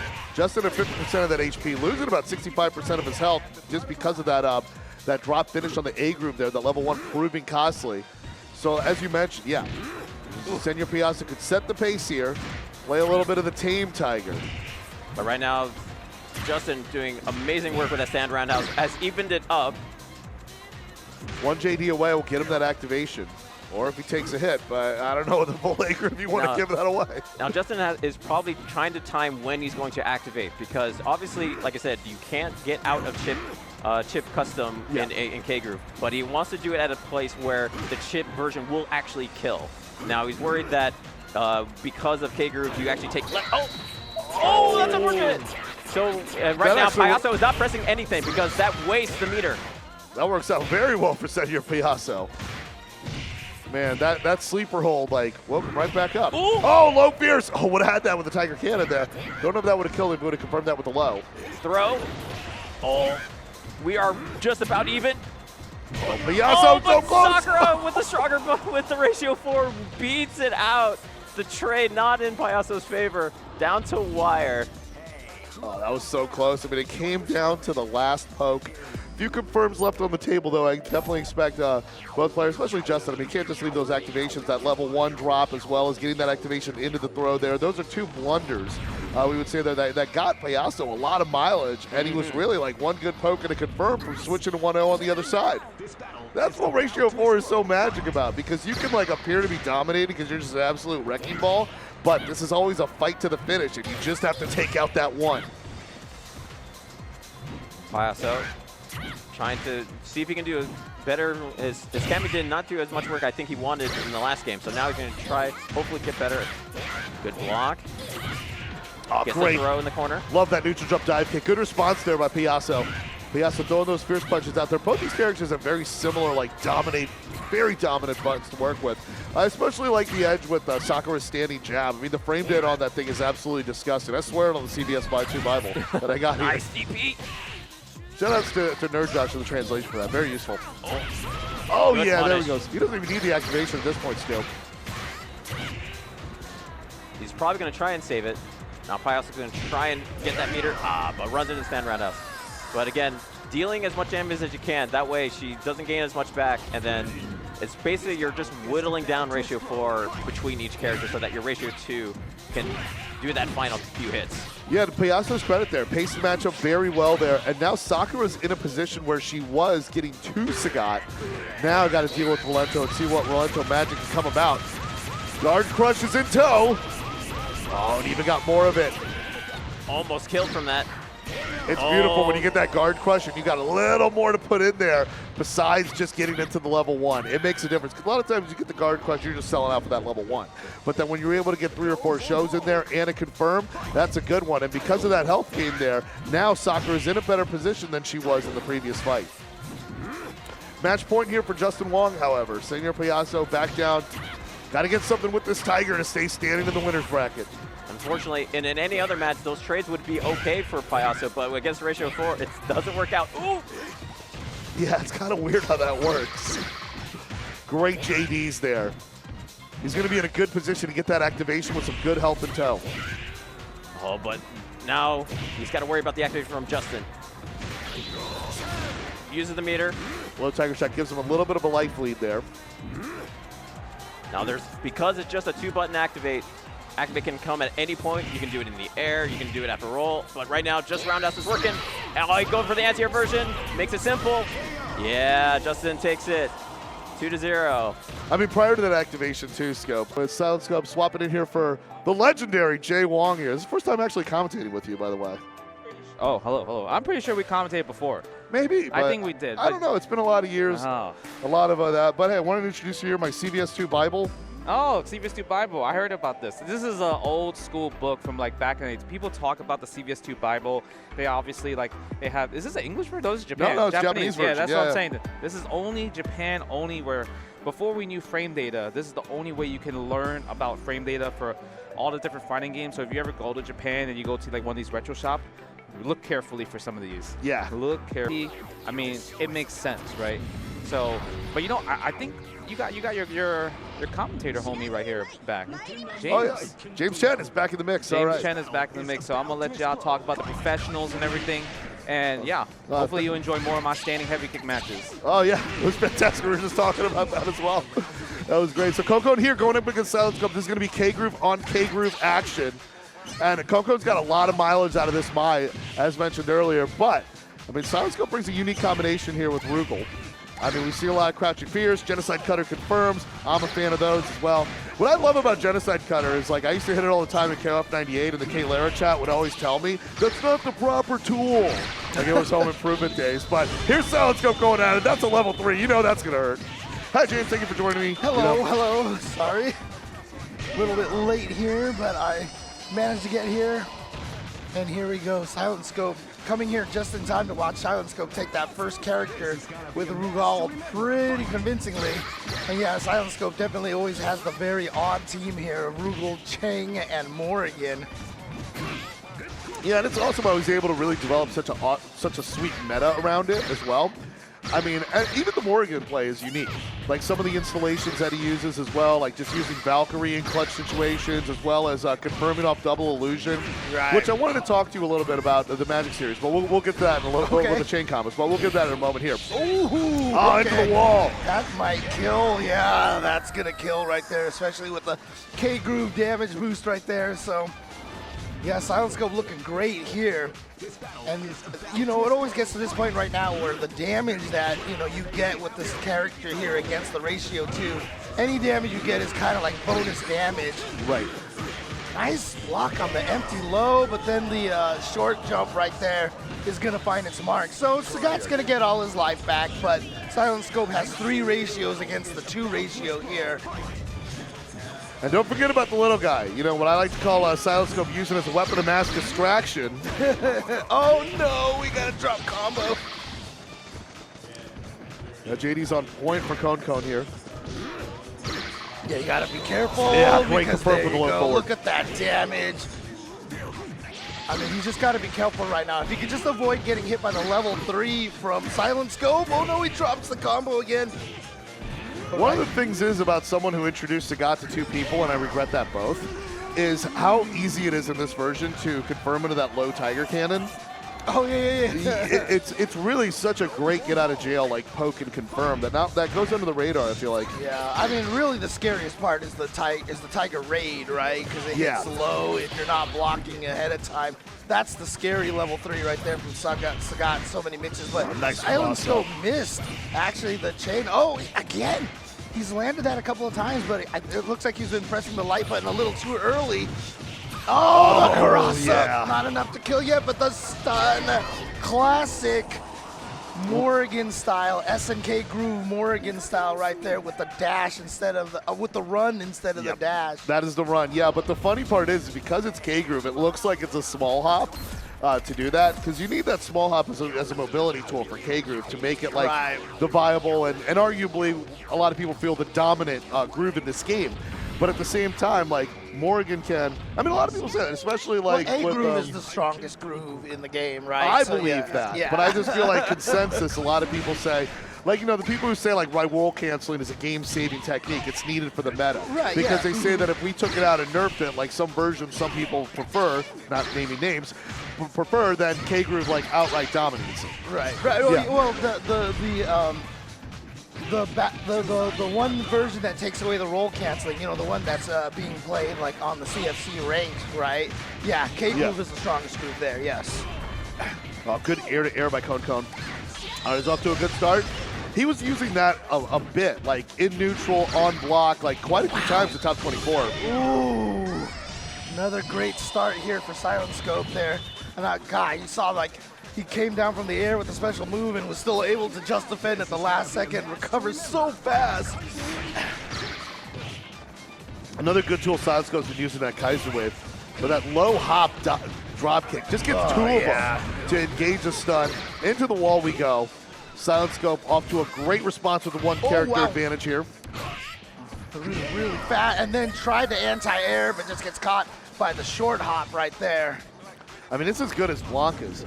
Like, just the way it looks like having that dive kick in there. I mean, maybe not as rewarding, but I mean, I kind of feel that same energy that when a Blanka gets that K-Groove hop drop kick on me, like, how did he get that? And also the K-Groove jumping roundhouse as well for Sagat, a proven button. Oh yeah, absolutely. Sagat's always had the brutal jumping roundhouse.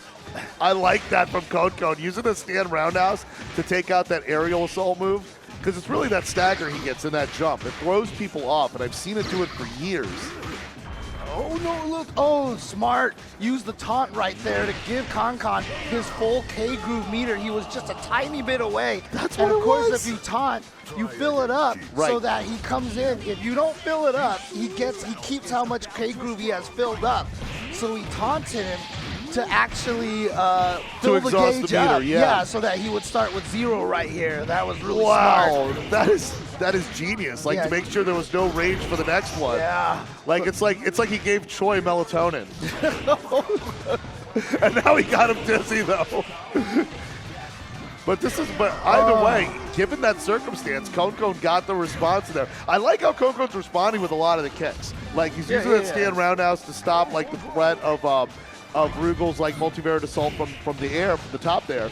That was fantastic because Concon, Sagat was getting a lot of mileage out of that mix-up in the top 24. Sagat, I mean, honestly, is Mr. Roundhouse, right? Jumping roundhouse, standing roundhouse, crouching roundhouse, all extremely good buttons. Now see, Silentscope is really dangerous because he's gonna there we get go. the darkness illusion. Look at how much damage, quite enough to kill though.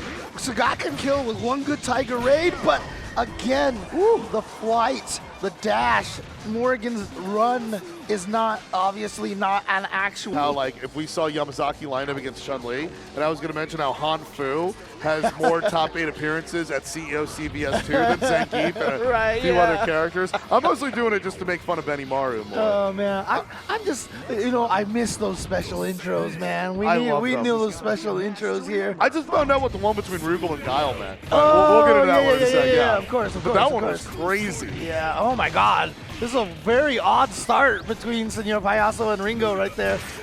With butt slams 3 times in a row and just getting punished with the sweep. Beautiful jump back from Ringo there. I'm sorry, from Señor Payaso. Yeah, and there, Ringo gets his first hit there with that trade going up. And I like the way Payaso is just finding where the trajectories are and just meeting him more than halfway. Either by linking those sweeps or linking that shuffle knockdown, and how he re-corners him with that cross-up and then going underneath the radar to bring it back. Oh, what a throw. Yeah, you ain't rolling away from that one. But you know what? Honestly, I don't think he was trying to roll. I think he was trying to roll cancel, and he just missed it. So good response, though, from Señor Payaso. Super dominating first character right here for Señor Payaso. All right. I mean, yeah, with those low hops and the jumping normals that Blanka gets off of it just makes him like he's just a low crushing powerhouse machine. Ooh, okay, empty low jumps into throws, and that was a drop combo from Ringo there, right there. I think he was trying to go into the little sand kick. Oh man, the sweeps reach so far. Yeah, up a character and has the life lead here. Oh, good anti-air there. I think that was standing medium punch. Yeah. All right, here comes some pressure from Ringo. Backs off a little bit, but yeah, a life deficit on his second character versus the first character. But of course, Blanka, one of the best characters in this game, so. I don't think they'll ever make him as strong as he is in this one. And as rewarding. Oh man. I mean, he's pretty good in 6. Hyper fighting, really strong. 6, yeah. And the hyper fight, yeah, I would say so. Yeah, but this is one of the strongest Blankas for sure. Oh, he got the guard break. He was looking for that guard break too. I just gets a sword slash after it, but no, it was too far. It was too far for the command grab. He actually got it out in time, but it was just a little too far away, and that means he also spent the entire level 3, so he's got no resources here for Zangief, and Zangief versus Blanka is not a fun match here. Yeah, especially when you're resource depleted. I mean, also with Secret, you lose access to the alpha counter as well. To get away from some pressure in terms of like getting chip kills. I mean, if you have the meter, you can still get the alpha counters, but yeah. But now, so he has that available to him, but I'm not sure if that's even going to really help or come into play here as a factor. Oh my God, look at this! Look how much damage he's done to ratio 2 Zangief already, and look at that. Okay, finally gets rid of the Blanka. Now he's got to go up against Rolento. Oh, this one's going to be a slow dance there. That's really the best way to keep going. Oh, but that's empty jump. Could have started better than that. Yeah, just trying to sneak in. Oh, he was reading him jumping back, but oh my God, no punish. Gets another SPD. Oh, look at beautiful timing on the roll, right through the slide. Yeah, that movement, closing the distance in there. Now he's got himself a life lead, puts himself in a good position here, and I mean, like, one thing I learned this weekend, James, is, like, do not underestimate Zangief and Sagat. I think Mike Ross, everything he said about that match was wrong. Depends on the game. Street Fighter 4, it's a pain, for sure. Oh, what? Great lariat. Yeah, beating the standing medium kick, try to roll through and punish the knife. I mean, one of the things Blocker was saying to watch out for is that he's been roll canceling the lariat. 2 of those bad grabs coming up short as well. Oh no, anti-air. Yeah, this is not a good situation. He's going to get the Rolento, but look at that. He's got pixels. The time went down, so that means he's going to gain barely any life back, and he has to take out an entire Sagat. The only way he's going to be able to do that is to play patiently, try to build up that level 3 and then land that level 3. Yep. Wow, that lariat from the logo. Yeah. From 3-point distance out there, getting in the last rotation with that stand roundhouse. Seals the deal for the first point going to Señor Payaso. Yeah, it was really interesting that you talked about the roll cancel lariat there. I haven't seen a lot of Zangiefs take advantage of that, and that's an interesting tactic. But, you know, if you're not in range, it's very whiff punishable. Like, so, you know, you got to be careful. But, I mean, being able to pull it off against someone who's, like, as suited, like, in neutral as we've seen with Blocker, I mean, he's got that Evo champion style neutral. Like, he's a secret boss in the Miami scene. He comes in, wins a local, and then he posts on our message board, like, you guys are traveling to majors, really? And then, you know, it turns into a tour comment blow up. Hey, shout outs to Flocker, by the way. Oh, we love the dude, man. Always love seeing him. All so right. we got a change in character here. Yeah. Ringo going with the claw, and I love this color palette. I think it's 3 kicks, if I'm not mistaken. This one. Okay. Oh, wow, roll cancel roll, but it was an autocorrect as well. Yeah, that works so advantageous for Ringo. Yeah. Getting the block against the ropes, anti-airs it with the sweep, great distance, wins on the air-to-air. Yeah, I mean, Vega Claw is just such a, what the heck? Jab the rope from like a screen away, but very, very good defensive character. Oh no, I think that was supposed to be a roll cancel again. Another roll cancel failed right there. That's gonna jump right over the super. Oh, it was a good start for Ringo, but then Señor Payaso doing all that damage with Blanka already. But Ringo's gonna try to bring in his own Blanka. That read and reaction really just didn't work out in Ringo's favor there. Let's see what can happen, because we saw with Ringo was able to close the distance there. He just needs to get some resource and space for Zangief, I feel like. Yeah, the one advantage that Ringo has for Blanka right now is that he does have roll cancel Blanka, and roll cancel electricity is so powerful in this game. Indeed, indeed. Payaso here, K-Groove activated. Yeah, and that's why Ringo is trying to be as defensive as possible. You get hit by that level 3, and then that's you're going to be taking so much damage. But neutral heavy punch, always one of the fastest startup moves in fighting games right there. I should look up exactly what the startup is one of these days. I mean, from what I hear, it works. It's as functional as a DP. Yes. The way that it hits upward as well. And I know that in modern fighting games, they don't let you have neutral jump attacks like that that instantly burst off the ground. Oh man, I miss neutral jump attacks. Oh, nice empty jump in the throw. Gonna roll in there. Oh, tried to throw again, but was a little too far. But didn't land the standing fierce. A lot of feints coming from Ringo 360. Yeah. Gotta be careful here. Just wants to try to get a little bit of damage. There's that air blocking for Sigurd. Oh, wow. Trade. Yeah, sends it back. Yeah, I mean, because what's good is that if you can get it from like to go from 60 seconds, 50 seconds, and 40 seconds, that just factors into how much HP he gets back. So holding on to that life deficit there just minimizes it from the health bar going to the L instead of the N of the T. Yeah. And this time around, starts things off with an SPD, and Ringo's got those full resources to work with. Let's see if it carries over to the next round and gets him a little space against Sagat. Right. Yeah, he's got to get to Sagat. Oh, I thought that was going to be an empty SPD. And you know, Señor Payaso jumped away from it. So it was actually good that Ringo didn't go for it there. Oh, good block. Yeah, this time prisoners were taken. Yeah. Off that. It's rare because I think that's the first time I've seen that super get blocked, because I know you have to be like crouch blocking before it comes out. Before it comes out, yes. Yeah. And that's why it was nice that Ringo actually did an empty jump, because then he did have trip guard and was able to block it. CVS being one of the first Capcom fighting games with like Street Fighter characters and stuff that makes it so that you can, you'll have the delay if you whip the button in the air, and you do keep the trip guard if you do nothing. Oh, that's too far. That's too far. But wait a minute. Dude, that's the second time he's done that. Yeah, the recovery is so fast on that. Yeah, and he was doing that in top 24 as well. I mean, he was whipping with that level 1, and I was wondering what the means of that was. This time, it's time over here. Rolento just self-immolates. Yeah, he's not, because it's 0 watch. Zangief gains no health which means he has just as much health as he did last time against Señor Payaso Sagat. So this is going to be a rough one here, and especially now, he's even further away from getting a level 3 than he was last time. And like I said, the roll cancel lariat, you know, Tomonaga, Boss, ericturbo was in there. Oh, Tomonaga was playing some Alpha 3. Yeah, Tomonaga okay, was in nice, there. nice. Yeah. Let's go, let's go. Yeah, it was fantastic. So let's see, we're gonna have K Groove versus A Groove here. I always feel like I wanted to ask you, wasn't there some message board specifically about A Groove back in the early 2000s? I'm not sure.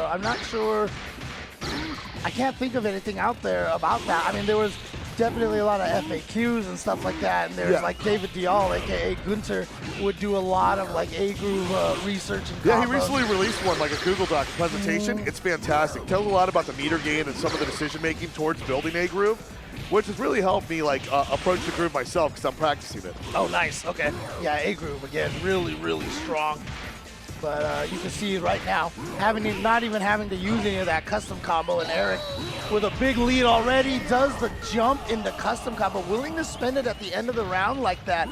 I mean, I think that was really smart because Scope was probably thinking he was going to try to kill him without using the meter. Yeah. And so he went for the anti-air, and ericturbo had the custom combo to go through that. I wanted to mention too, in the opening bout we saw between ericturbo and Boss, ericturbo refused to get the activation to get the kill against Boss, and then Boss was able to get some big pixel comebacks to do that. Happened more than once, it was twice. All right, we got an angry Chang in the house right here, using Choi to get in. I think Chang should light red as well. I mean, the fact that he doesn't, I don't know if that's an oversight or just mind games. Wait, which one? Choi. Choi should also light up red as well. I see what you're saying. Yeah. I kind of think that'd be more fun, you know? But at the same time, because I got to ask, actually wanted to ask you, does Choi get that damage buff that K Groove gives you? Oh, yeah, because that doesn't get, he's basically a special move, you know what I mean? They don't treat him like a different character. I was wondering if he was like used like in a striker sense, like in KOF. Right, yeah. No. Like the KOF ones we don't talk about, yeah. That's a mechanic nobody wants back. All right. Oh, man. Oh, let's see it. Yeah, Okay. Soul Fist for the finest. Get off me in the corner to take it there. Silentscope, big reversal energy. I mean, you got that K Groove exhausting. Yeah, but now we've got to go up against A Groove Bison. I'm looking at that meter. It's at that 80%. There it is. And he's whipping those 2 low medium kicks to get it built up there into the full. Let's and go. there's just so many ways to land. Oh, no. Oh, no. Eric drops it, but then manages. Oh, No, who's working the ring? Someone's got to tighten the ropes a bit here. Yeah, a little bit of execution mistakes right there. Silentscope tried to punish. Oh, yeah, that was out of the air. Good reaction from Silentscope not to go into the Raging Demon, but now the K Groove is out. And you can see, like, Eric is just trying to stay away a little bit just to avoid the Morrigan mix-ups right now. They tried to roll cancel Psycho Crusher right there. Oh, here's a good chance for Silentscope. What side is that on? Oh, wow. Using the Devil's Reverse there to get out of that vortex. A very scary situation when Morrigan has with that vice grip. Big throw energy from ericturbo for the first point with Sakura waiting in the corner. Yeah, and this is a scary, scary position, of course, because Sakura can blow up K Groove pretty badly. Wait, what's it? I'm so confused here. What just happened? We actually saw that. Right, okay. We actually saw that earlier, by the way, James. With okay. Over in the winners bracket, we saw Señor Payaso going against JWong. And what was really interesting about JWong is using ratio for Sakura. And what's really interesting, the Silentscope mentioned, is the fact that because of the ratio 4 disparity, Sakura using that stand roundhouse there, it kind of makes Sagat more resistant on using that stand fears for fear of whip punishing, which turns the meta completely on its head. Yeah, for some reason I thought Silentscope's Morrigan won against the Bison, but it was the other way around. So I was like, wait, isn't there another character? I was confused for a second there. It's called senility is what it's called, so. Oh my God, the stun! Oh, shoot. Oh, but execution error there. I'm not sure if it was an error or he was trying to just go for a setup on something. Or none. It could be. Yeah. Oh, I don't nice. know. There we go. The Choi hitting him out of the air. The chase down on the air-to-air and the crouching heavy punch. Not going to be able to hit in time. That was supposed to be a roll cancel electricity. Missed it. That is that's big. Negates the activation there on Turbo. Got him set back to 50% and doing it. I was going to mention perhaps Silentscope was doing something where he was taunting up front like we saw earlier, but he's the one with but he's got the K group, so it didn't matter there. Because that was a brilliant tech, doing that taunt to activate that K group. That was brilliant. Yeah, that's definitely something that a lot of players will keep in mind when they're fighting against K group, because you don't want them to be able to keep that meter. And taunting, of course, builds a big chunk of your enemy's super meter. Right. Anti-resource management. Yeah. It's another added level of tech in here. And, winning with those trades, proven advantageous for ericturbo. Can he take a 2-character advantage here? Oh, man. Yeah, and there it is. And again, like I said, Blanka roll cancel electricity is one of the most powerful tools, and especially in A group, because if he gets it to hit, that's a custom combo instantly. And so Silentscope going with the ratio 2 Morrigan once again. Can he get past this Blanka? Oh, he was trying to read that. He was going to go for the dash again. Beautiful TP in the middle. Gets the cross up. So Silentscope has to take out 3 ratios with his 2 right here. 1 ratio in Bison and 2 in Sakura. But again, Bison, well, he doesn't have a lot of meter right now. Yeah, that Shadow Blade DP and that pressure there proved to be very advantageous for Silentscope. Could prove to be a turning point in this if he gets a good round against ericturbo's Bison. Oh, man. Turbo whipping a lot of those normals, getting that A group coming back to toe. Yeah, the goal right now is to try to kill Bison before he gets that meter. Because again, even though he's ratio 1 versus ratio 2, Bison's custom combo, because it minimizes down to 100 damage on each hit, but it's so many hits, he does tons of damage even to ratio 2 characters. Oh, and he got him to activate on block. That's huge. Yeah, and using that slide to continue that trajectory with it, but doesn't get the guard break out of it. Yeah. Instead, Silentscope gets 2 taps with it, but the damage is done here. Takes out the DP and then gets the guard break himself. Oh no, this is a bad situation for Scope. He's got to do something here. Doesn't get the full punish, misses the chain, and then the roll cancel. Psycho Crusher is gonna take it for Eric. Again, a matchup that these two have played many, many times, and matches can take a while, so everything is gonna be 2 out of 3. Everything is 2 out of 3 here, all the way through the finals. And there it is, the ratio for Sakura. You know, obviously gonna be able to do a lot of extra chip damage with the show as well. But let's see how well he can do. Like I said, he came so close to beating Boss on the winners finals last year with the ratio 4 Sagat. Wondering if he's going to be able to do the same kind of thing with ratio 4 Sakura here. There's the roll cancel from Boss. And then use that stand roundhouse. I mean, I think Yamazaki's got the best one in the game, but like, I've definitely seen the mileage Sakura gets off of that. One of her best standing buttons. I think some people believe her stand jab is really good, and the frame data on that is fantastic as well.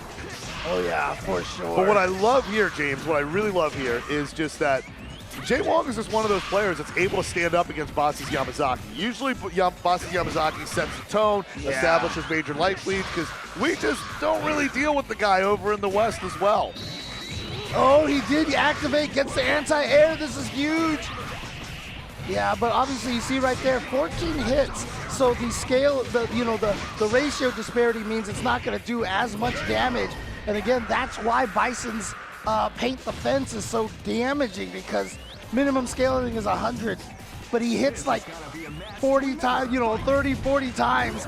And so he adds that up even against ratio 4s. I mean, it might be possible that you don't even get to the damage scaling in some cases with the A group. Like, you just get it within 8 hits and you just get your specials and heavies up in there. Yeah. No, by then the scaling is kicking in already. So it's pretty calculated the way that it works. You can read about it in my FAQ. But, oh, man. Oh, Boss off to a great start here. He missed the roll cancel electricity. Yeah, the ratio 4 Sakura here not playing out as well as the ratio 4 Sagat. I'm wondering if Justin's thinking about switching to the ratio 4 Sagat. Is he gonna do it? Or bringing out a real team, or maybe, hey, go to the Chun-Li, she's always there. Chun-Li's a fantastic character in this game, I saw C-Groove. He is doing it. Sagat. C-Groove ratio 4 Sagat. This is what he threw out against Boss last year, and he's going to try to run it back. Yeah, he's going to need some bigger buttons going up against Yamazaki. Yeah, I liked how he started it in that matchup there, but as you mentioned, I mean, it was overshadowed by the damage output that you get from ratio 4. Yeah. Last year, I mean, the key to this matchup was this first character right here. Boss was having trouble getting any damage with Yamazaki, and so Justin was always erasing Yamazaki, like completely disappearing. And then Boss would start winning once he finally got the Yamazaki to do some work. So this is shades of that right now. Yamazaki putting in the work here. Yeah, it's simplicity at its finest there. That level 1 low Tiger Cannon there really like puts a number on Boss's HP. And if JWong can escape Yamazaki with about 50% of his HP after the recovery of the round comes for the 45 seconds, it's going to get him a little bit past that guard meter there.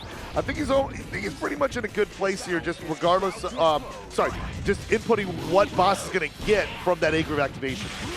Yeah, well, I mean, this is, that's it right here. Yep, I said it. Yeah, you got to watch out. And again, you see like he's gotten the 22 hits, so it's going to be a good, decent amount of damage thanks to that neutral jumping heavy punch because the startup is so fast. And Boss says, not this year. You are not going to make me nervous this year. He says, look, oh man. Well, we got thumbs up. I believe this is beyond a button check here. I think we're just going straight fisticuffs. Yeah. And so we're going to get that A groove from Eric Choi, and then the K groove from Señor Payaso. Top tier characters, top tier grooves, top tier mastery. This is what the top 4 is about. Yeah, and of course, and of course, you know, two players who have faced each other a lot, both being from the West Coast. So. Started things off with Shadaloo versus Mad Gear. And then immediately spins that baton. Psycho Crusher gets out of dodge for Turbo. Ericturbo whipping those normals out there because that builds up that A groove meter, and you see him get 20% of that. Yeah. Rising above that 50% A groove to happen. Yeah, and it also had that roll cancel Psycho Crusher. Beautiful just defends right there. Yeah, 2 of them. And the punish after. Oh, yeah, try to blow up the anti-air right there. But good patience right there from Señor Payaso. Baits out that. Yeah, only 50% of that guard meter consumed there, so. Oh, he's gonna be able to get him! Yes! Yeah, oh, there the it is. finest KO takes no prisoners. He threads the needle from all the way from the logo. Literally the logo. You see there's a logo there. That's Yeah, true. I'm not just throwing that out there for slang. That's not figurative, that's literal. Logo shot right there. Oh, man. Logo punish. Goes Señor Payaso. Goes Ericturbo. All right, now we're down to the Sakura over here. And, you know, I think we have the names are switched. Yeah, the names are switched. Yeah, that threw me off yeah. for a second right there. But Eric over here getting the kill with the show. And he's going to show what he can do with Sakura. And show some respect on that name. Yeah, because it was switched because of level 3. I was like, hey, wait, A group doesn't have level 3. And if I said A group at level 3, you will not hear the end of it on X. I know that. Shout outs to the FGC. I love you guys. All right, but now the Cammy doing the work. Look at that meaty dive kick. That thing was so deep. She tapped that on the tip of the chucks.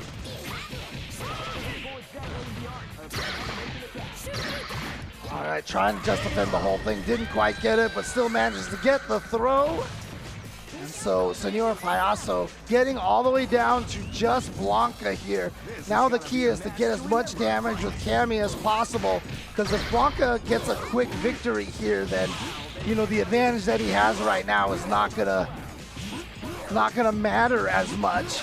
Yeah, Eric backing off a little bit here because Payaso was gifted that K-Groove activation to start the round there. So you get a bit of a damage buff there while Eric is leaning onto his last ratio 2 character. Okay, here we go, some chip electricity. No, actually just no electricity there, just got the roundhouse. So that was big for Señor Payaso to avoid that, getting basically any damage from that. Yeah, 2 activations and only leads to a 50% guard break reduction there. Oh, what? So Ericturbo dropped his combo and Payaso got that throw in there. And those two JDs, those multi-JDs, like, one thing I really love about Payaso and Silentscope's K-Group play is being able to get multiple rage gauge activations in a round. Yeah, I mean, that's one of the big advantages of K-Group is that you can get so many activations in a round potentially, especially if you get enough of those Just Defends in there. Yep. So here we go. It is, but ericturbo does have a full meter, and that is one of the disadvantages of K-Group is that, you know, you will if you have a new character, you're coming in with 0 meter, and there's that activation off of the roll cancel. I mentioned how scary that is. Yeah, it's definitely an equalizer here as he shaves the ground there and gets himself a life lead. I mean, Payaso got a lot of mileage out of that Cammy play as well. Just going the distance against 2 characters there, but confirming that activation and getting that juggle completely puts ericturbo in the driver's seat for the 1-0. Yeah, and again, a huge win for ericturbo so far that he avoided that K-Group. Drops the combo there. Those are tough links. Yeah, that block ball getting blocked. Oh, Into no, that that's haymaker punishable. and another one. I don't think he meant to actually make him block. I think he was trying to whip in front of him and go for a roll cancel electricity. But I think I saw Payaso do like a little micro walk and block at the last second, so he was able to punish the Blanka ball. Nicely done. Senior Payaso taking that game. All it took was those 2 stand fierce punches to completely negate the goodwill that ericturbo built for himself with that fantastic Blanka activation there. Yeah. I mean, let's see if Payaso can repeat that magic again. It was really the level 3 of that Rolento, as well as just great neutral and dive kick pressure from Cammy that brought him to the dance there to get that one poke that Sagat needed to go the distance. All right. It's gonna be a match to remember. Fight. And actually, yeah, the Rolento right here causing a little bit of problems last time. Let's see if ericturbo can get around this character this time. Eric switched his order here. Originally starting off with Dictator, now he's starting off with Sakura. I don't know if it's because of this matchup, but really because of the way Payaso's Cammy played against Sakura was really telling in the first fight. Yeah, I mean, honestly, a lot of it might have just been because Rolento can punish the roll cancel Psycho Crusher so well that he figured he would switch the order here, and well, it's paying off greatly because ericturbo getting that first character and barely losing any damage from Sakura and doing it quickly enough to get a bunch of life back. Yeah, nearly full health there. Now Cammy's got to have twice the success as in the previous fight. Yeah. I mean, CVS2 is a game about landing your super meter. Like every time you get your opponent to, you know, waste their super meter on a block or something like that, it is such a huge win. Oh my God, she just tried to rafflecopter out of there. Yeah, Payaso able to chase down correctly, but that activation goes low, finds the window, and that's all hits from the 20s, the 30s, the 40s. Doesn't need the Tatsu or level 1 to bring that distance. ericturbo of getting revenge with Sakura after a fantastic Cammy play in the last round. Now Turbo's got a handful of characters against Payaso Sagat. Yeah, again, that's where the benefit of having those massive number of hits comes into play. Why Sakura and Bison are 2 of the strongest, but what a just defend in the air. That was beautiful to get that and the punish. Yeah, I mean, the utility that Payaso gets off the JDs, because it's one thing to be nice with JDs and use them in the optimal situations, but to be able to use that to extend your meta and be able to create opportunities, in that case, a round clinching Tiger Uppercut, it really is telling of Payaso's mastery of the game. All right, good just defense against the anti-airs from ericturbo.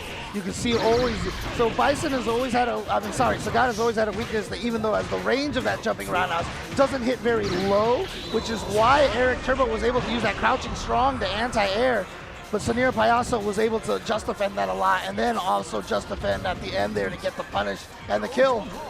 Yeah, that low Tiger Cannon, when you got that position, especially with the K-Groove level 3, it definitely spells damage, and Payaso, they're able to hit the equalizer. We are on even footing here. Señor Payaso now has the life lead towards the end, which means this is match point. That's a good way to get through that, oh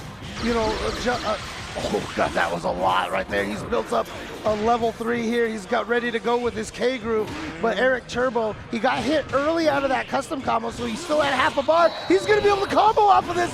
Should be able to get the kill. Oh, maybe not. Yeah, okay, not quite enough, not quite enough. Little Silver activation, he got caught. A few times that happened where he gets neutral jumped and Payaso whiffs that standing fierce, the proximity fierce if I recall. Yeah, the proximity standing fierce there, and it gets outright stuffed. What an incredible back and forth match that was there. Yeah, he's trying to wake up with a throw, if I'm not mistaken, and so obviously the throws in this game, no command inputs, right? Yes. So that's why it's coming out as that close heavy punch. That's actually in the notes I had, by the way. I would be commentating the games that don't have the two lights as throw. Yeah. It makes a big difference because then you, although this game actually does have throw whiff, but that you very rarely see it. Yeah, it's not as punishable as in modern Street Fighter, but in that case, it definitely blew up and gave ericturbo that equalizer. All right, starting with that Sakura, starting with Cammy this time. Yeah, we changed the order again this time. Yeah, because he wants to try to put that Rolento against Bison. You can see that that's definitely something that Señor Payaso wants to look for over here, but he was able to take out Cammy with the Sakura as well last time, so this is a dangerous situation here, but a great start. Those stand roundhouses. Yeah, and it goes back to the first fight. I think what gave Payaso the extra edge was just the dominance of Cammy over Sakura in that match. But ericturbo responded decisively and finds that opening again. We mentioned it a few times, like gets that activation up close to them when it's a low. It doesn't have the window that Alpha 2 has to get that custom combo, but it's still there and it still hurts and it's still that damn good. It was more just that it was a high hit. And Señor Payaso just has the reaction to try to throw in that situation and gets beat by the custom there. I don't believe you can buy CC in this game. It's mostly the level 3 supers that can do that, so not the custom combos. Yeah. All right. Ooh, good reaction. Okay, this is huge. If he gets an activation, he could also chip damage and guard break him, but a standing forward is going to anti-air from, a little bit of distance right there. Especially in the Sakura matchup, that is such a nice button. Yeah. Now you have to be worried. Oh no, he pressed the button again. Yeah, activates it low. Takes him to town, paints the fences, 32 hits. But well placed. Very well placed to get it. That was a good number it did. ericturbo can bring 2 full characters into a match point.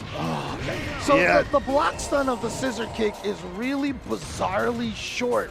And it's punishable, but the window to punish it is really awkward. And so a lot of players, we have seen Señor Payaso punish it successfully, but that time was not able to get the right timing, and so he lost that Rolento.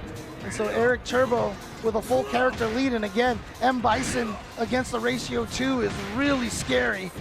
Yeah, Payaso's got to deal with double damage here, fighting his former employer and then the best version of Blanka, and arguably his best groove. Yep. Oh, those are some good hits, but he has to kill him. He's got to get him because one bad hit. There it is. That time, that time he was just like, you know what? I'm just gonna block here. But look at the chip damage. Look at the guard crush too. Backs off. Payaso at the 10% with it. So the air-to-air from ericturbo. I like this lane play here. Making Payaso come in. There's that guard crush. Get the sweep out of it.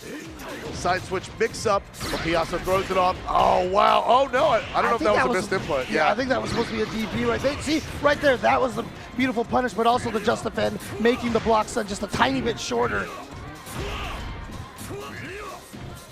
Yeah, ericturbo winning it with some neutral buttons. Now, if Eric Choi can get in there and activate, oh, no! That's going to do it right there if he doesn't drop the combo, and Eric Choi is going to move forward. And you know what? Oh man, that's painful right there. YouTube studio analytics that show like, you generate headlines to see what the people want to see in SEO. Yeah. And then it's like you get a headline with him, Nash, and Cammy, and Guile, but he couldn't go all the way with it. Had to switch back to Storm, Sentinel, and Cyclops, I believe. Interesting. Yeah. Okay. And then close it out. Well, he's going to try to go for this ratio 4 Sakura again. ericturbo definitely wants to try to get his chance to fight against Boss in grand finals. He's starting with the Bison right away here, so he wants to hopefully I mean, it's interesting because, you know, you have to build the meter with Bison, but I guess he feels more comfortable with Sakura versus Sakura. Because look at this, ericturbo barely built any meter at all. Yeah, that was brutal. I mean, he's got more meter than him, and on top of 2 characters, and just like, yeah, we'll take those trades. Okay, there we go. Big opportunity now for Eric Choi. Oh! Yeah, no Shoryuken after that one. You know, I gotta say, James, I've seen a lot of like dropping those short Shoryuken combos. Yeah. Yeah, not that one though. Yeah, it's bizarre, but nice. Oh, he got the overhead in there. Yeah, look at this. Look at the way it's chipping away. Brilliant, yeah. Even at that ratio 4. Oh, what an activate. Oh, No, no, Justin not happening. drops the show. He just needs to chip him out. One of the things I noticed in He semifinals. tried to chip him, but Eric actually managed to jump over it. Oh, reverses using the A group with the alpha counter. Rare to see, but I mean, seeing how close ericturbo was to that activation there with building up that meter, that was just the right move at the right time, well spaced by JWong to get out of dodge and use that evasive maneuver. Doesn't hurt, especially when you're ratio 4, because it's really the damage of that stand roundhouse that really is taxing on the opponents. Yeah. Okay, there's the classic anti-air custom right there. Good patience and good defense from Justin, but he's down to pixels, and roll cancel electricity is going to be a nightmare to deal with. Yeah, he's looking for that hop. Got that That's exactly what he's activation, looking for, but the roll cancel electricity with the invul frames gonna blow up the custom combo. Eric is up here, and man, we saw him in that vlog. JWong commentated his own tournament last year. I mean, Turbo would want nothing. Eric would want nothing more than payback on that one in particular, because I mean, like, I love ericturbo's stoicism. Like, I love how reserved he is, no matter in any situation how he plays. Like, he's cool as a cucumber, man. He is just straight, like, good veteran play. And it just looked like in that vlog, he was just all down to business in there. Like, and Wong is just like, hey, content. Well, the Bison didn't manage to get to do much last time. It was really Sakura that did all the work. So if Eric Choi can get some good play out of here from M. Bison, it would be just a benefit. But right now, M. Bison is still 3 just roundhouses, suffering. a crouch fierce. That's all it is. And then this main event sleeper hold. And now that's chip damage, right? Oh, he rolled through there, but Sakura recovers in time, gets the throw. And yeah, once again, Bison not able to do much work here. It's like he grabbed the rope, broke the hold, and then Justin reapplied it. Yeah. And now Justin again, 1 character advantage here at full health, and then having that activation on deck. Oh, let's go low with it. No! Ow, ow, ow, ow, ow, ow, ow, ow. Yes, sir. Justin not gonna drop the show combo this time. Crazy how with ratio 4, that did not kill. Well, like I said, the scaling drops everything down to 100 damage at the very, very end. So, I mean, it gets there really, really fast. And so, you know, that's the weird thing about like the show and the paint defense combos, you know, is that they do a ton of damage to higher ratios, but, you know, against lower ratios, it does feel like you think they would die, but they don't. Got to watch out with trading those heavy normals there, but the roll cancel lightning able to delete that sweep attempt. Justin does not get any of that knockdown there, but Justin wants to continue trading with those stand roundhouses here, but this is match point for ericturbo, and both players are on activation. Yeah, but he's already down in life against that ratio 4 Sakura, who's got half her life, so essentially you judge that half life as a full ratio 2. And so ericturbo and got his custom combo blocked, so this is gonna be very difficult because Justin also can kill with chip damage. Oh no! Wow, chased the hop back with the Shoryuken there, but does not continue the custom combo. Oh, that was but still, he's got the 50% to work roll with. Cancel. Okay, ericturbo. Oh, he got to the other side. Oh, the chip Knocked damage. down. Yes, oh, yeah. give me that alpha counter, Justin. There we go. Taps it with the chucks, and then the stand roundhouse. Sweet chin music for the equalizer. You know, last year we saw JWong making Boss like go, oh, you know, with nerves and stuff like that. And that time it was JWong putting up that little sigh of, you know, like that sigh of relief. He was like, oh my God, I almost died.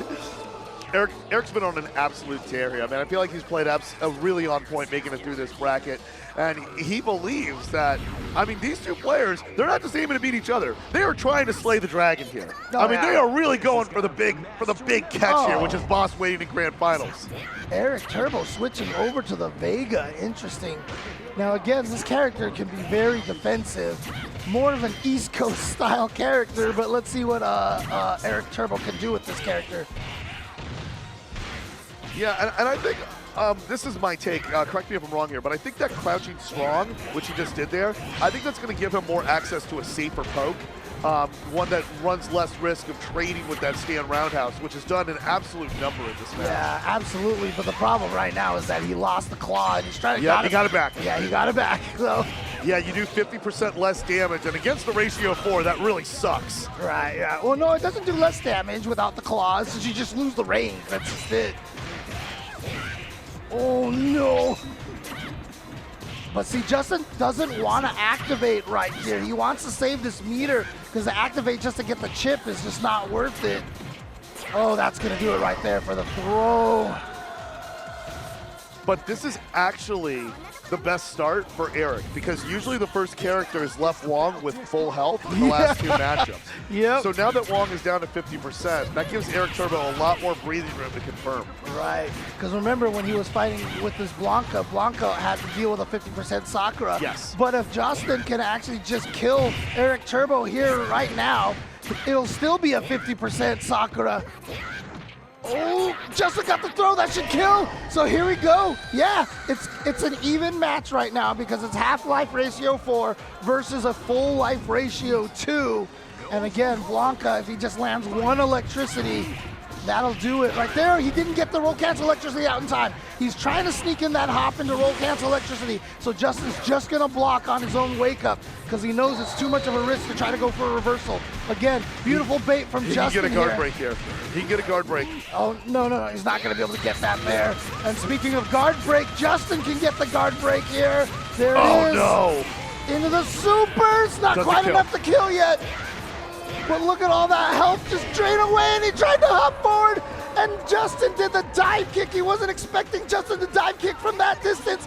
JWong takes it with the guard break combo, and Eric Choi finishing in 3rd place, and we are once again gonna get that JWong versus Boss Grand Finals, a repeat from last year, and I'm curious to see if Justin's going to go with Sagat or Sakura. Yeah, 2 things about that matchup in particular there. I think the reason why JWong went for that dive kick was because ericturbo was very close to activation there. I think if he was going to get that hop in RC Lightning, he would have put him in the driver's seat position to close it out with that A-groove activation. Well, he didn't So have the A-groove meter at that time. No, He but had it was that- building towards it. Right, Yeah. right. Okay. It was built towards. I feel like if he would have had RC Lightning, would have got him in that activation from that sequence there. So I think he was looking to get that hop, and JWong called out that hop. Also, it was very interesting that last activation ericturbo had. I don't know why Justin seemed to appear to whiff a normal there from the button. I don't know if he was inputting an alpha counter or something there to escape that. He actually just baited the jump. So Eric Choi likes to jump into custom combo right before he lands to try to punish any anti-air attempts. Yes. And Justin read that, and so he didn't do anything. And Eric Choi activated, landed, and he just blocked out that whole entire sequence right there. So that, I mean, again, Justin's really good at reading those kind of situations. So well done to him, and he's going to be rewarded with his rematch against Boss. Well, you see it in full effect. That's what we call the Wong factor. But can it go the distance here? Another challenge. A player who has not lost on U.S. soil since, you mentioned, 2008? Yes. Jeez, man, that's before. That's like 18 years of CV. And you know what the crazy thing is? You could say that, oh, well, he doesn't come out that. Dude, Boss comes out here a lot. He comes out for a lot of CVS2 tournaments, and he hasn't lost a single one. He's caught more fish in my hometown that I've lived in for 30 years than I have. And you guys want to say he's a tourist? Oh, man. And, you know, you could definitely call all of his opponents in CVS2 fish as well, because he's caught a lot of fish in CVS2 as well. You know, so. they've been catching fish at the venue here, too. Dude. They had a side tournament of CEO Yeah, fishing. I saw that. Like, pretty it was awesome. actually like fishing at CEO. This I was venue's like, awesome. what? Yeah. That's so crazy. It's amazing. I got high hopes for this, James, because usually when we see Boston in a grand final, I often say, okay, look, I have to disclose. This is going to be like a bonus stage. We're going to see how much they can get off Boss. But at this time around, though, I really, truly believe that Justin came so close last time around. That, I mean, and when you think of just the psychology, how he plays, how he adjusts, I mean, the way, I mean, even against, I think it was Flaky, he played against him over Capcom 2 for Brazil. Okay. And it was like, even when Justin switched to his top-tier team, he dropped that one fight, but I felt that he was gaining knowledge in part, and it was easier for him to stick with that team and then run it back with the last two for the 3-1 to get that MVC2 victory there. Right. And so this is grand final, so Justin's on the loser side here, and this is going to be first and two. Sakura. I mean, his Sakura didn't do so great, but to be fair, the Sagat didn't do that much more work either, so he's going to try the Sakura again. Let's see what Justin can pull off over here. Justin, I mean, one of the things that he does to beat Yamazaki is his roll timing is excellent. He can read when Boss wants to go for a button really, really well. And that's just Justin footsies, man. He's got one of the best footsie games in the world. So far in this tournament, I have to say, Justin is off to a very great start against Boss's Yamazaki. Oh, yeah. Yeah. Oh, but roll cancel right there. Good tech on that throw. Boss buys himself a little bit of distance there. Who's getting close to the activation? It's Justin. Oof. Standing heavy kick again, standing heavy punch, and there we go. So again, a lot of the matchups here is really determined on how well Justin does against the Yamazakis. That was a great start right here, but again, Blanka always a scary character, especially in the hands of someone like Boss. Hopping to activate, but caught him. Yeah. Slid up in there, and then neutral jumps with it. Stand roundhouse, give me that ground shave rolling. Uh-oh, that was supposed to be a roll cancel electricity. Execution error but a wake up roll cancel electricity by Boss. Oh no, that was a train.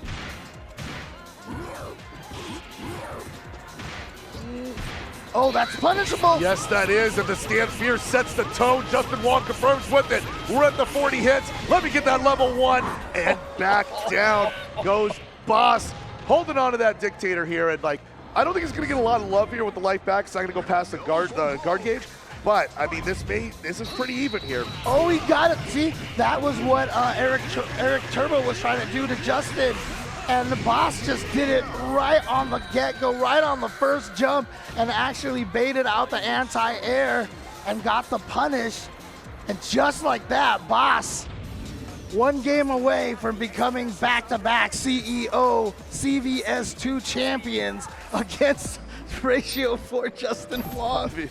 You go the distance there. We're talking about how much they can get off Boss's Yamazaki and getting off to that great start. But once Boss is fully activation, ready on that A-groove meter, comes in with Bison, that is just Uncle Phil energy. Jeffrey, break out Lucille. He's going to eat the bull sharks. Yeah, I mean, one of the things too, though, last year, you know, CFC was brand new, CFC2, right? Yes. And, you know, people have noted that the speed differences are a little bit, there's some speed differences between the versions. And Boss was dropping a lot of his Bison paint the fence combos and stuff like that. Yeah. But, you know, one, Boss really hasn't had to use Bison all that much, but we did see him get it off just now. So he's probably practiced on this version of the game a lot now. Yeah, in top 24, he didn't fully hit it in the round that he qualified for top 8. Okay. But still, I mean, it was good enough to make it out there. But to your credit, yeah, that is certainly the case. I saw it as well. Yeah. Oh, he knew Justin was gonna go. Oh, he was trying to bait a wake up. Oh no, I think this might be it. Wow, this could be the tournament too. Yeah. Oh, not quite enough to kill. Up with One the Yamazaki. overhead. One From Yamazaki. Boss. And your champion, D4 for Boss.